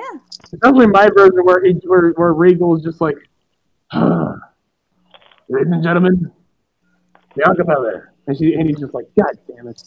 I have to deal with this woman yelling at me all fucking day. And Bianca's just like, yeah, Regal, why didn't you give me a shot? You should have given me the shot beforehand. So you're damn right, I did it now, and I'm the ESP. So all you bitches gotta watch out. Like, we talked about this. It's gonna be amazing. It is. And again, Becky talked about the best women's champion. Honestly, not just NXT, the best women's championship reign of this decade was Sasha Banks' NXT Women's title reign. Nothing's compared since then. Other than Becky's current reign, but I even said when we talked about it, Sasha's reign still slightly surpasses it. On match quality, building up Becky, Alexa, Bayley, storyline wise, there was nothing wrong with her. Even Blue Pants. She did that. Yeah, match with Blue Pants. She did that. Yeah. The only thing Becky really had over her was the promos, and Becky was the bigger star, but again, it was the main roster, so more people watch the main roster than NXT. Sasha Banks started slightly better matches and made stars in Bayley and Becky herself. Sasha had a match that had everyone say, "Oh shit, women's wrestling can actually be taken seriously." Becky did too with Charlotte at Evolution, but Sasha had more impact. Sasha had it first. That's what makes it better. More impact. Exactly, because she did it first. Yeah. She did it first and she did it better. Exactly. She did. She really did. Her match, you cannot tell me that the match with Becky and Charlotte was way better than Sasha and Bayley. If you say that, you are smoking dick, and clearly you need, I'm going to have to beat your ass. Weren't we talking about Sasha and Becky and Sasha and Bayley are kind of tied for us? You would not sit there and tell me that Becky Charlotte was anywhere close. No, Sasha versus Becky. Even then, it was not. Oh no, Sasha versus Becky was just no. No, get out of here. Get out here now. No, it was not close to Sasha Bayley. It was. Shut up. It was. No, it was not. It was, and you're wrong. No. It was. No. Yes. You're wrong. You're wrong. What you talking about, fam? No. Ladies. They are both good. No. Good point. You're both pretty. We are both pretty. I'm beautiful. Bitch. No, he's white. He is not pretty, so sit down. Look, I'm white. I'm an ugly white dude, but I'm a pretty ugly white dude. All right. White people are not beautiful. What do y'all mean? I'm pretty for a white guy. You don't know the struggle. My favorite Super Bowl. You don't know the struggle. I'm not even gonna finish this. Finish it. There is no struggle. I was kidding. Finish it. You don't have the balls. The struggle of being white and being called ugly. There is no struggle. But yeah, Bianca Belair is that bitch. Meanwhile, y'all indie face gonna struggle under her reign. I'm sorry, not really. I love Sasha, but she did have the better title reign. But Becky right now is more over than Sasha ever was. I'm sorry. Bitch. You know I'm right. Let's talk about ring work, and I'll talk about Becky's botches. When? Let's talk about that. What was the botch? Let's do that. Let's do that. You want to do it? You want to come for my fave? You want to do that, Claire? Did you see Evolution where she where it was Sasha? Never mind. You want me to talk about Hell in a Cell with those botches she had? Dude, I don't even remember those botches. Are you kidding me? Where were they? Mm-hmm. Tell me where. And Cliff says he's the heel of this podcast. Yeah, they know where. I don't see any. I'm looking right now. No. Want to be Gail Kim and want to be Stone Cold Steve Austin. Those are your faves. She's better than Stone Cold. Shut up. At least she doesn't beat her wife. So. She's beating Ronda Rousey and taking her panties. Ronda Rousey's a problematic homophobic piece of trash. She allegedly Me Too Ronda Rousey. I did not know that. Ronda Rousey is a lying piece of shit, and you will not stand for her. Oh, I don't. Oh, I'm not standing Ronda Rousey. Oh, you Yeah, know I yeah. have my. Oh God, we gotta get to her. You talking about Ronda? Sandy Hook Becky and truth. Ronda are Enough said. Ronda Rousey. Ronda Rousey. So let me pull up the first Ronda Rousey tweet that she had this week. Fucking hell. I just don't understand. So she's replying to Becky, right? Becky said, I remember now that you said I attacked you with your pants down, you little weirdo. Now, going to, not gonna lie, I didn't walk in with you. I walked in with you dressing and saw an ass, but it was fully dressed. So basically, she implied, She wanted to call her something else other than weirdo, but she's in WWE, yeah. so yeah. She basically said that Ronda Rousey is an ass, but yeah, you're lying out here. Then Ronda was like, I'm a little weirdo. You're the one jumping me while I'm getting changed in the locker room. Hashtag bullshit Becky. Hashtag Fucking who? I know you left with my underwear. I'm You like, got attacked. You got You wish, attacked with your you wish, back turned Ronda. in the locker room. You wish, Ronda. Welcome to pro wrestling, We sweetheart. we This all know happens we all all the know what? time. we all know the Wait, crush Ronda Rousey has on Becky Lynch. Let's be real, wait, she's obsessed with her. wait. Didn't a couple of months ago she said that Becky is hypersensitive, but yet I she's lost a UFC match. I'm she's gonna hide in my blanket and kill myself. but yet she's complaining that Becky quote unquote stole her underwear and attacked her from behind. Like a fucking 7-year-old. Oh, But boof. Like, Oh, I've heard that. by the I've way, heard that before. Asia, And it's just like, yeah. oh, your opponent attacked you with your back turned while you were in the locker room with your guard down. Boo fucking who? Welcome to pro Ronda wrestling, princess. Ronda Rousey's This having happens fantasy because all in the no way was her pants down. Her pants were not down. time. yeah. So Becky was like, just how hard would you kick in that jaw that one time, you little freak? It took By me a the while to. way, I was like, Asia, go into YouTube chat. okay. Okay, I don't want to go into chat because I'm too lazy. But what's going on? Okay. Oh, it was just, I was gonna show the tweet. This will be Asia when the man comes around, and it shows that New Day segment with Becky standing over. Want to say something, Kobe? Huh? So then, Vonda replies with, I would ask my undies back, but God knows what you've been doing with them. You can't keep them. You can keep them. Hashtag little weirdo. What is with her making these hashtags? Everything has to be a hashtag. Hashtag. That is so. I just want to say, well, first off, when I read this shit, I'm like, okay, number one, is that the excuse you use when Amanda Nunez and Holly Holmes beat your ass? Oh wait, no, you said God hates you because that's why you lost, right? She used God for the reason why she fucking lost. That, I kind of, that's the thing about religious athletes. I always get on them. Like, of course they're gonna talk about when they win. They're gonna talk about God, but they're never gonna talk about, oh, Jesus made me drop the ball.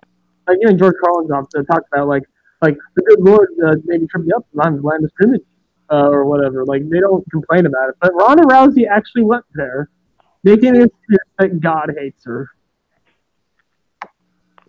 Boo, God. So I guess I'm gonna have to use God for the reason why my life is shitty, right? So I was like, bitch, no one wants so crusty. No one besides your crusty domestic abusing man, Travis, wants that nasty underwear. Go buy some new ones with all the UFC money you got. Uh, by the way, Jackie's doing Discord now. I showed you that tweet that I showed Asia. Her tweets are getting homophobic as fuck. I don't care what. If y'all want to keep defending Ronda Rousey, y'all fucking can. But y'all defend a homophobic person, someone who wanted to go like basically call Travis Brown ex a fucking liar because she has domestic abuse claims on here. But despite the fact that she herself a few years ago talked about her own domestic abuse situation and she hit her mate, Ronda Rousey, her ex. Why Speaking does Yeah. this woman have a job? speaking of domestic abuse, there's also be another woman that's gonna have to be answering to that. Yep. January 18th, guys. Mark the calendar. Less Charlotte Flair will have to be. less than a month. Yeah.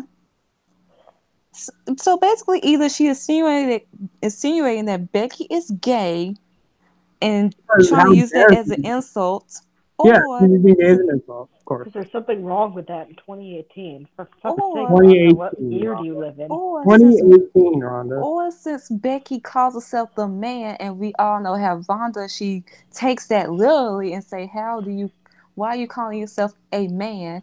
She's saying that a man sexually assaulted her and People don't stole her know. panties. People don't know the difference between a and the. Can people just not read? That's how you could interpret her tweet, that People she's can't being read. she's being No, they trans can't. she's Ronda being Rousey especially cannot read. she's being transphobic and homophobic with that tweet, and basically saying that Becky sexually assaulted her. Yeah, That's what. basically, she's making out pro wrestling to be something way more serious than it is. And I'm just like thinking, like I said, when I first read that tweet, my thought was, boo hoo, princess, welcome to pro wrestling. This shit Yeah. happens all the time. So You claim she's to be a either being lifelong so wrestling basically she's fan. either being Why does this homophobic or surprise misogynistic. you? None of those Yeah, two. and I want For to a read this lifelong wrestling fan, Ronda seems surprised when pro wrestling things happen to her. because apparently, but because she's the baddest woman on the planet, it shouldn't happen to her. Oh, speaking of which, didn't something else happen in Sandy Hook recently? Yeah, Yes, yeah, that was supposed to be like a bomb threat, but it was there false. was a But yeah, there was a Rhonda? big bomb Rhonda? threat for Someone tell Rhonda about this. the 6th anniversary. yeah. I So, fucking I got swear, it. somebody Already. tell Rhonda about this bomb threat. So I want to read this Tumblr post that pretty much explains what's like the issue with her. If you wonder why Rhonda's tweets rub people the wrong way, consider this. Rhonda's whole platform against Becky has been built on bashing her for calling herself the man and being transphobic about it. See the penis envy tweet, missing the point in saying Becky is figuratively the man and renting that she didn't change what it means to fight like a woman. Penis To which envy. Who put Ronda in for some Sigmund Freud books? So Becky could call herself a man. Side note, Rhonda, you're not a soul warrior, so stop acting like it. Now she's trying to say the man stole my panties, trying to make Becky look disgusting for the title, like basically saying Becky is trash for saying the man. When you down know that she wouldn't say this about Nikki Bella, Alexa Bliss, Nia Jax, or even Sasha Banks, because they never call themselves the man, or in Rhonda's mindset, a man.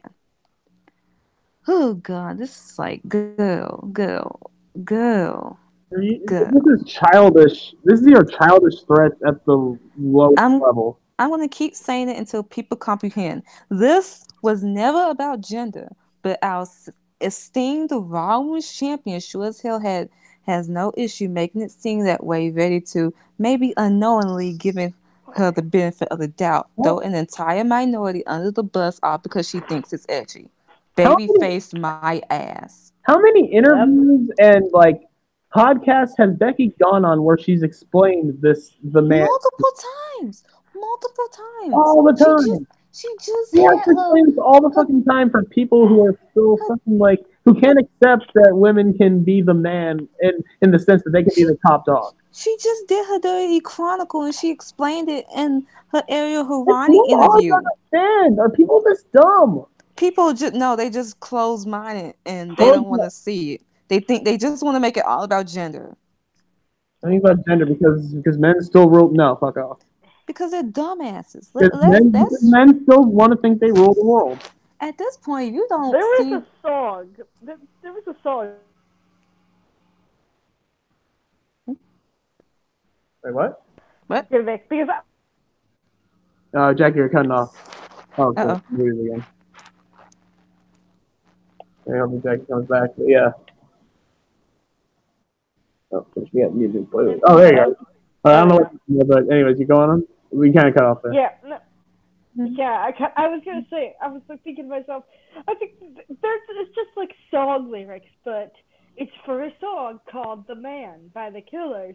that I'm like thinking to myself, I'm like, Oh you know, this would work really well for Becky for something like this because this is exactly what she means when she calls herself the man. I should have used that. I should use that song instead of the Aloe Black song or whatever. Yeah, I know Asia hates that song. I got gas in the tank. I got money in the bank. I got news for you, baby. You're looking at the man. It's like that's perfect. And Well, that is what I she mean, I gave means by Becky that. the Soul Jam lyrics that kind of said something about that. So yeah, what was his reaction to? Dude, I haven't listened to the Killers in so long. I gotta go back and listen to their stuff.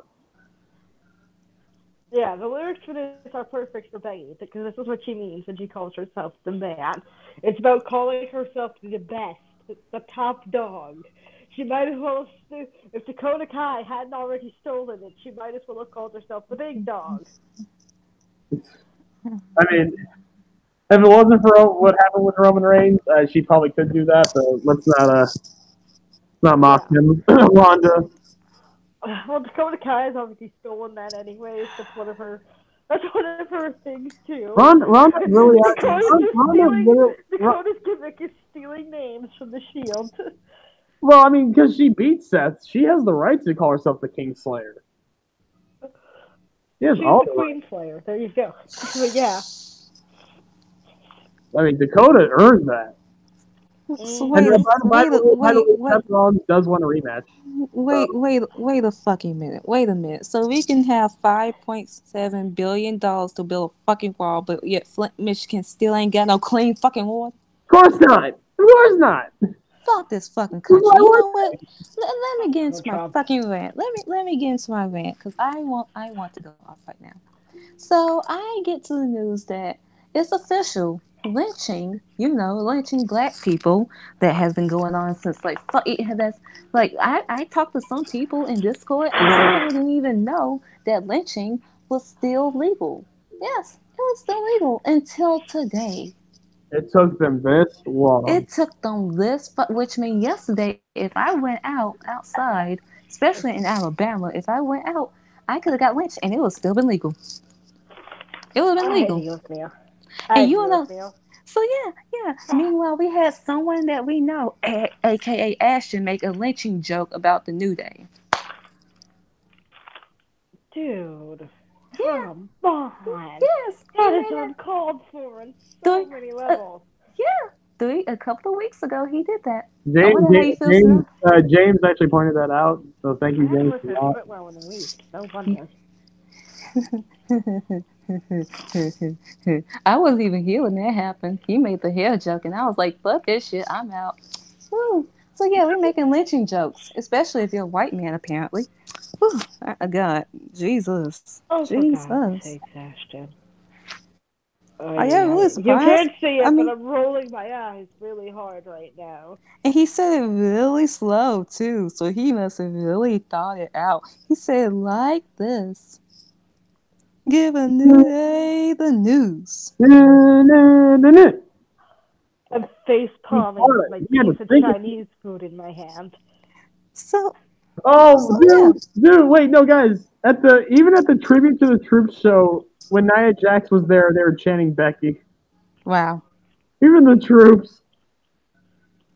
Damn. But yeah, it takes this fucking long. This fucking long. And I'm not even giving white people credit on this because no, it wasn't even a white person that passed this fucking law. It was a black woman. Let me go pull up her name real quick. She the one that passed this law, and it was fucking amazing. This shit right here. It took over 200 anti-lynching laws have been introduced to Congress since 1918. This is the first one that's been approved. Since the end of World War One, this is Kalala really where we are. Kam 100 years later. Kamala Harris, she was the one that approved it. From she is a Democrat in California. She was the one that did it. Not Good for her. 1865, not 1964, not the Emancipation Proclamation, not the 13th Amendment, not the Civil Rights Act, not the James Matthew Shepard Act. yesterday, 2018. This long. It took It you was perfect. this You could just lynch someone and be fucking. like, "Oh, okay, have a nice day." Fucking pathetic. Yep. I didn't know either. This is why I'm Holy moving. shit. And this is like like not just for Alabama. This is for like the whole country. This is why I'm moving to Sweden. Because it This took fucking almost until 2019. this fucking bullshit, but yet I'm fucking wrong when I try to tell y'all fucking people multiple fucking times that's good in this fucking country. Multiple times. I tell y'all that y'all don't listen to me for some bullshit ass reason. This Yeah, is why I'm reason. moving to I was Sweden. gonna say, yeah, because like I mean, yeah, lynching's legal now. Police brutality's still fine. Yeah, police brutality is the modern day lynching. We still got the KKK out here. We still got all this fucking shit. So even when we go 2 steps forwards, we going 8 steps back. The KKK has been around for almost 100 years, and it's still like they're still around. They're still working on here. How has nobody outlawed these crazy people? Because white people are still in Because fucking white people run the power. country. White people has all the fucking power in this fucking country. And you think that they're gonna take the KKK away? It's not hurting them because it doesn't hurt them. If there's any black hostages taken from Even though they were if there's any black hostages taken from terrorists, they're not gonna become like. Yeah, that's why like Dave Chappelle said they don't take black hostages for one reason because they know Americans don't give a shit. Like the U.S. government don't give a shit about that. They're too busy still having vote suppressions on black people. So what makes you think that they're gonna take away the KKK? All the like it take them this long for lynching to finally be No, illegal. they will literally take the Black Panther like a group away before they take the KKK away. Exactly, because they somehow think that Black Panthers is a terrorist group. They are. People call them the modern day like the black version of the KKK. There's many reasons why that's not true, you idiots. Nobody can read a goddamn Wikipedia page anymore. Jesus Christ, you people. Like, how many people did the Black Panther murder? No, none. None. Zero. None at all. Did I even ask how many of the KKK have murdered? Hundreds. Hundreds, thousands, maybe. Thousands, maybe. Who knows? A lot of it was undocumented. So Exactly. Really, undocumented, I'm sure. Even probably still some now. But no, they're the yeah, modern because KKK. consider Okay. probably like one we know, and there's probably 12 that we don't. Exactly. But we're supposed to compare them. There's something. 2 black people, as of April 2018, 2 black people were lynched in Oklahoma. And nothing was done about it. Nothing. Nope. Let me go look up as how many in 2018 was done. But racism isn't a problem anymore. Yeah, that's the thing. People think that lynching doesn't happen like recently. Yeah, they happen. They happen. Yeah, we don't have racism anymore. But yeah. Maybe it doesn't happen to you because you're white, but yeah, they happen to black people. Or it doesn't happen in your state. It's because I think this especially as somebody who lives up north and stuff like that we don't hear about these things that often, and we don't think about it, especially because we kind of look down on the South for being uncivilized and racist. People don't realize what racism actually is because they're conditioned in the racist society.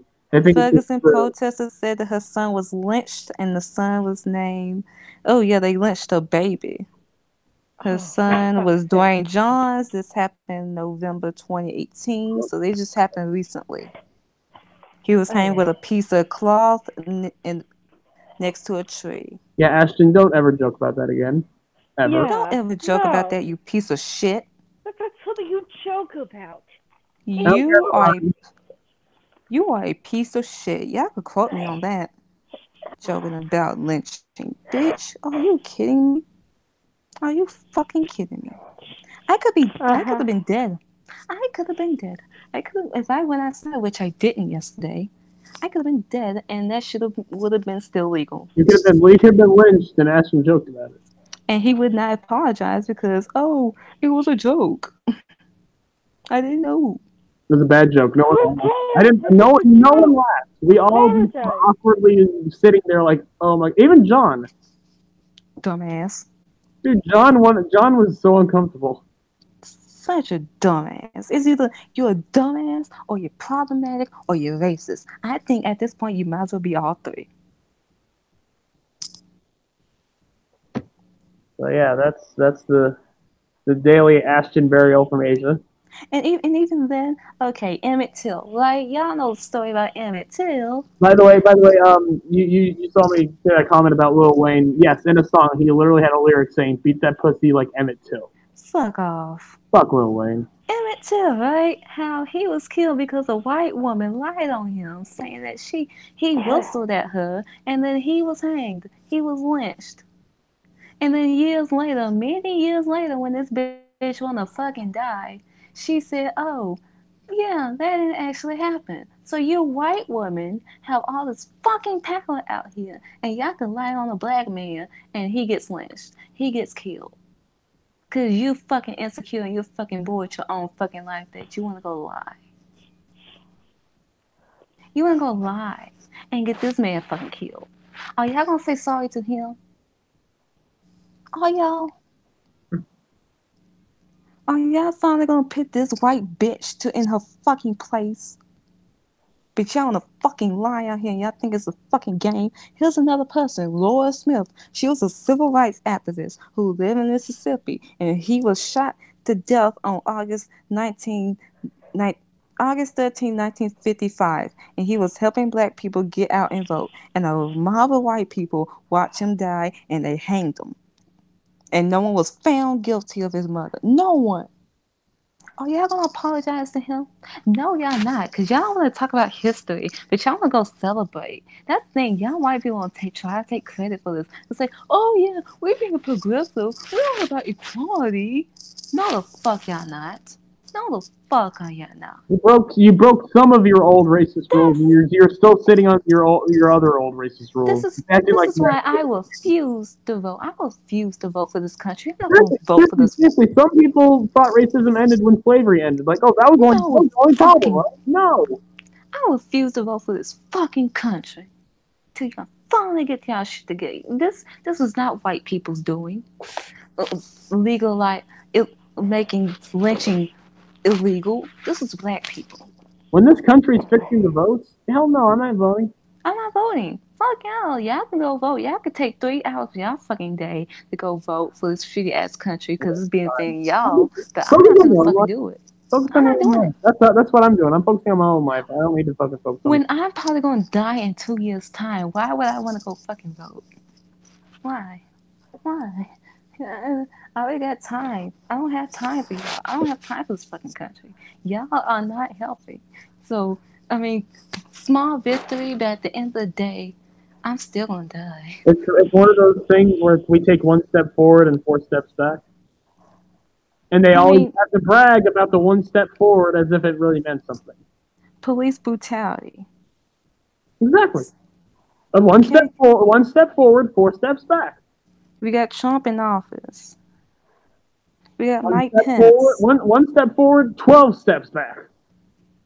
To the point in which he wants to go focus on a fucking wall, but yet we still got gun control issues. Billions of dollars.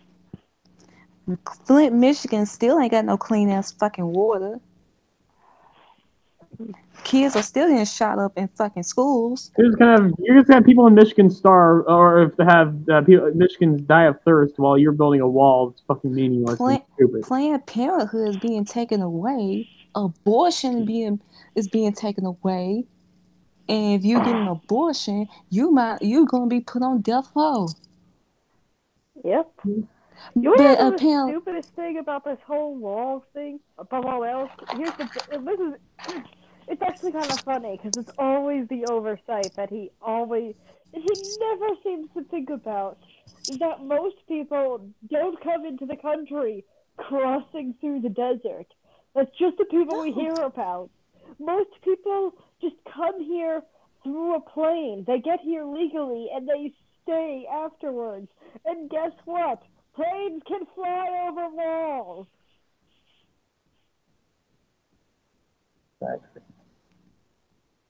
I'm done with like this.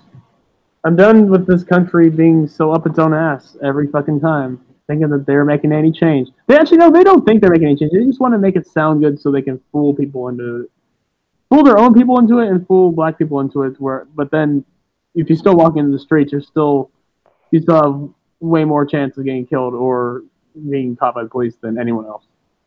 It's still. That's why I'm not. It's still. That's why I'm not driving.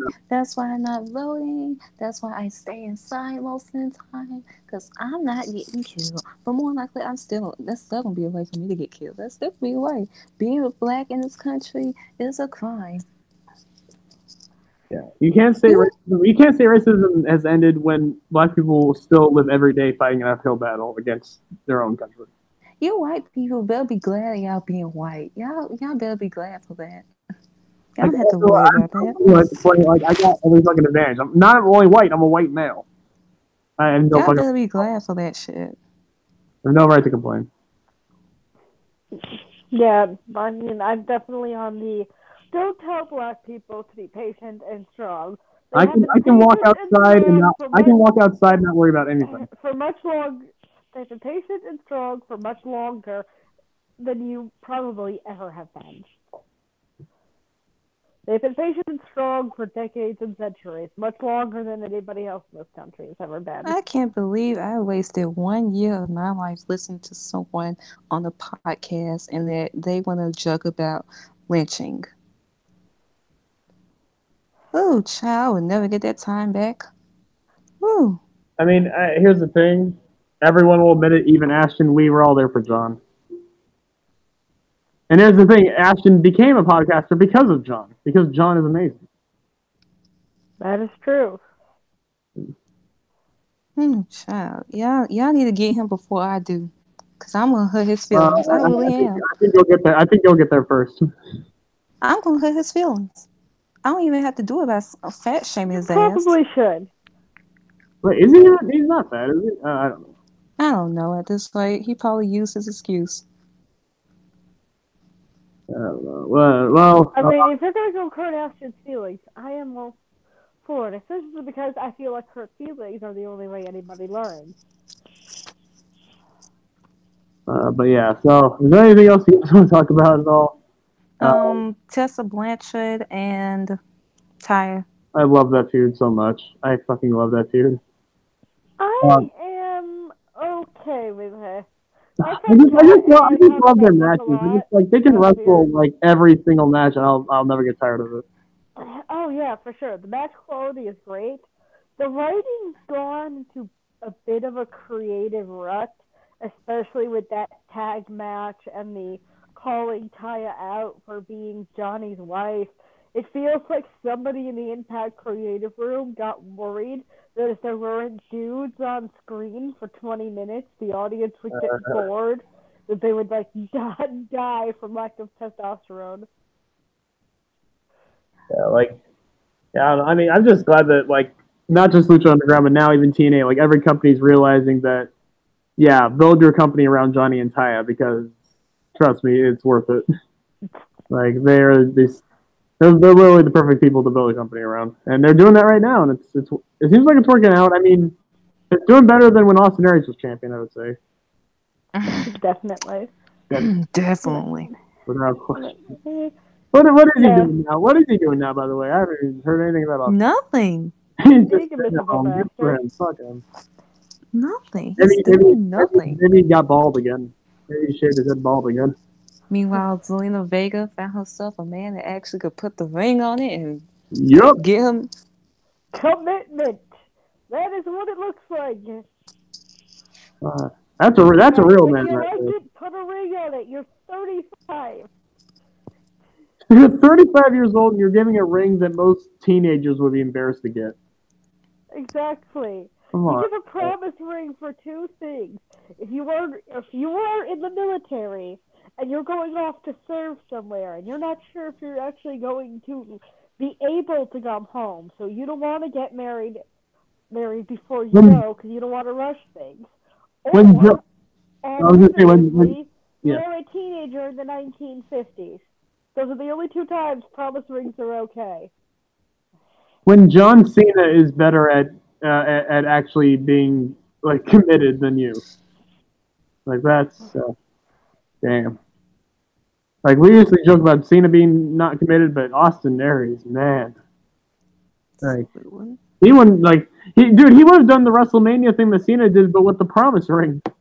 Ooh, oh. He would have been, I promise.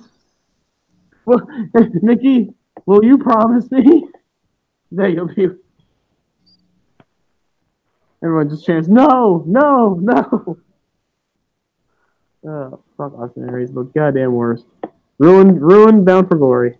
Ruined their biggest show of the year. Yep. Egotistical vegan bastards. Okay. Yes, I will continue to use vegan as an insult because vegans are crazy most of the time. Most of the time, because Zelina Vega is unproblematic and vegan. So, as a cherry bomb. Comparing it to fucking slavery. Again, I don't want Daniel Bryan to go full Kimberly. Although I will, the fact that Jackie, I don't know if you noticed, he literally pointed it out on commentary to Byron Saxton, the black guy. I see all the chicken you eat. Yeah, that's a little. I was maybe orders there, Deep Bry. It's just like of all people, you could have pointed out anyone else to say that about, but you had to point. I'm really sick of you white people. I really am. In 2018, y'all still have not learned. Since slavery days, y'all still have not learned. Y'all still do not learn. Some people think that racism ends when slavery ended because some people are that stupid. Y'all still do not learn, and that's the thing. When I try to educate Ashton, I'm a friend. Y'all don't think this, but I actually am a friend of Ashton. So when he say this problematic shit, I actually want him to get better. It hurt you. I'm not trying to be a bully here. Do you actually think I want to bully you when you say this problematic bullshit? No, I want you to get better. But yet you, with your problematic ass, who have all this fucking privilege in the fucking world, all you white people, y'all get butt hurt and y'all don't want to hear it. Y'all don't want to hear. Y'all want to face white guilt. Y'all think I want you to be held accountable, but yet still take time out of your day to do research before you say problematic shit. Hey, you know what's worse than feeling white guilt? Imagine being like Asia and feeling black guilt every day. For my skin. Trust me, black guilt is way worse than white guilt. So that's why I say all white people.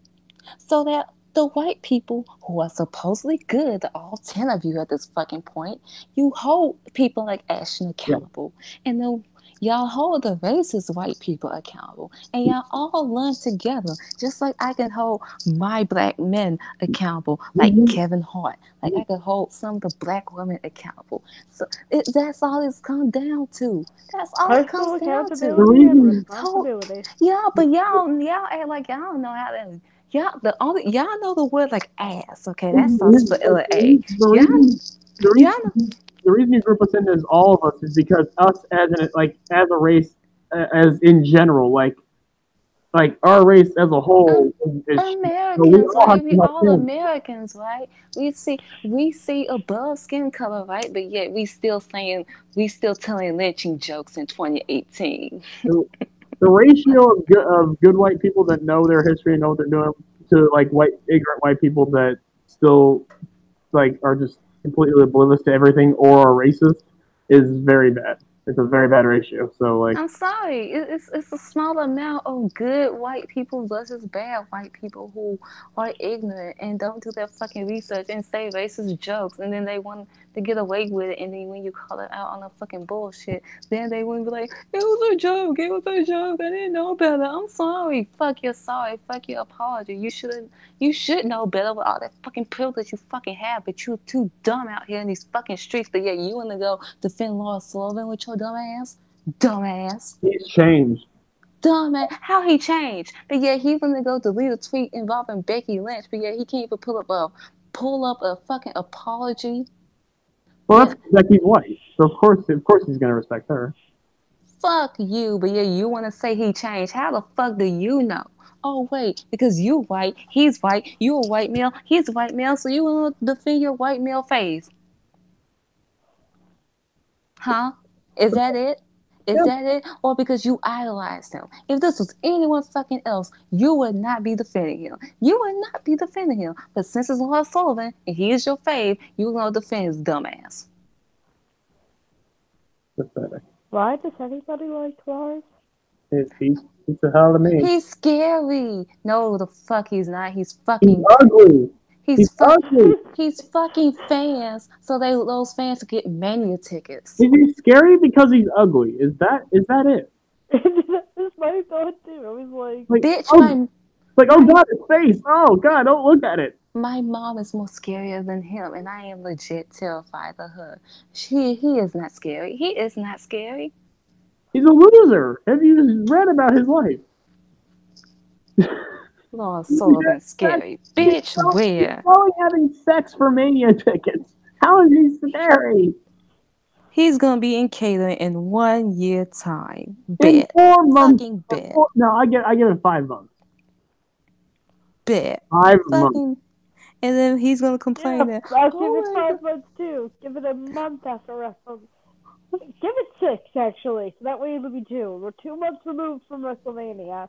We're not even at SummerSlam yet. And he's already catering.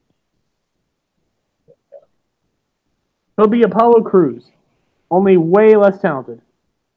Yep. Fucking hell. That's what you get, Lars. That's what you fucking get. It's what Ashton gets with his dumb ass. Yeah, he can't do fucking research, but yeah, he want to sit there and fucking rant on damn dirty product. Fuck you. And let's not forget the shit with Ember Moon. Fuck you. You That want was to what sit he there and rant on dirty product, but you can't take time at your fucking day to actually do research about this fucking country's history of racism. And you want to joke about you want to joke about lynching. Again, John sent him the links.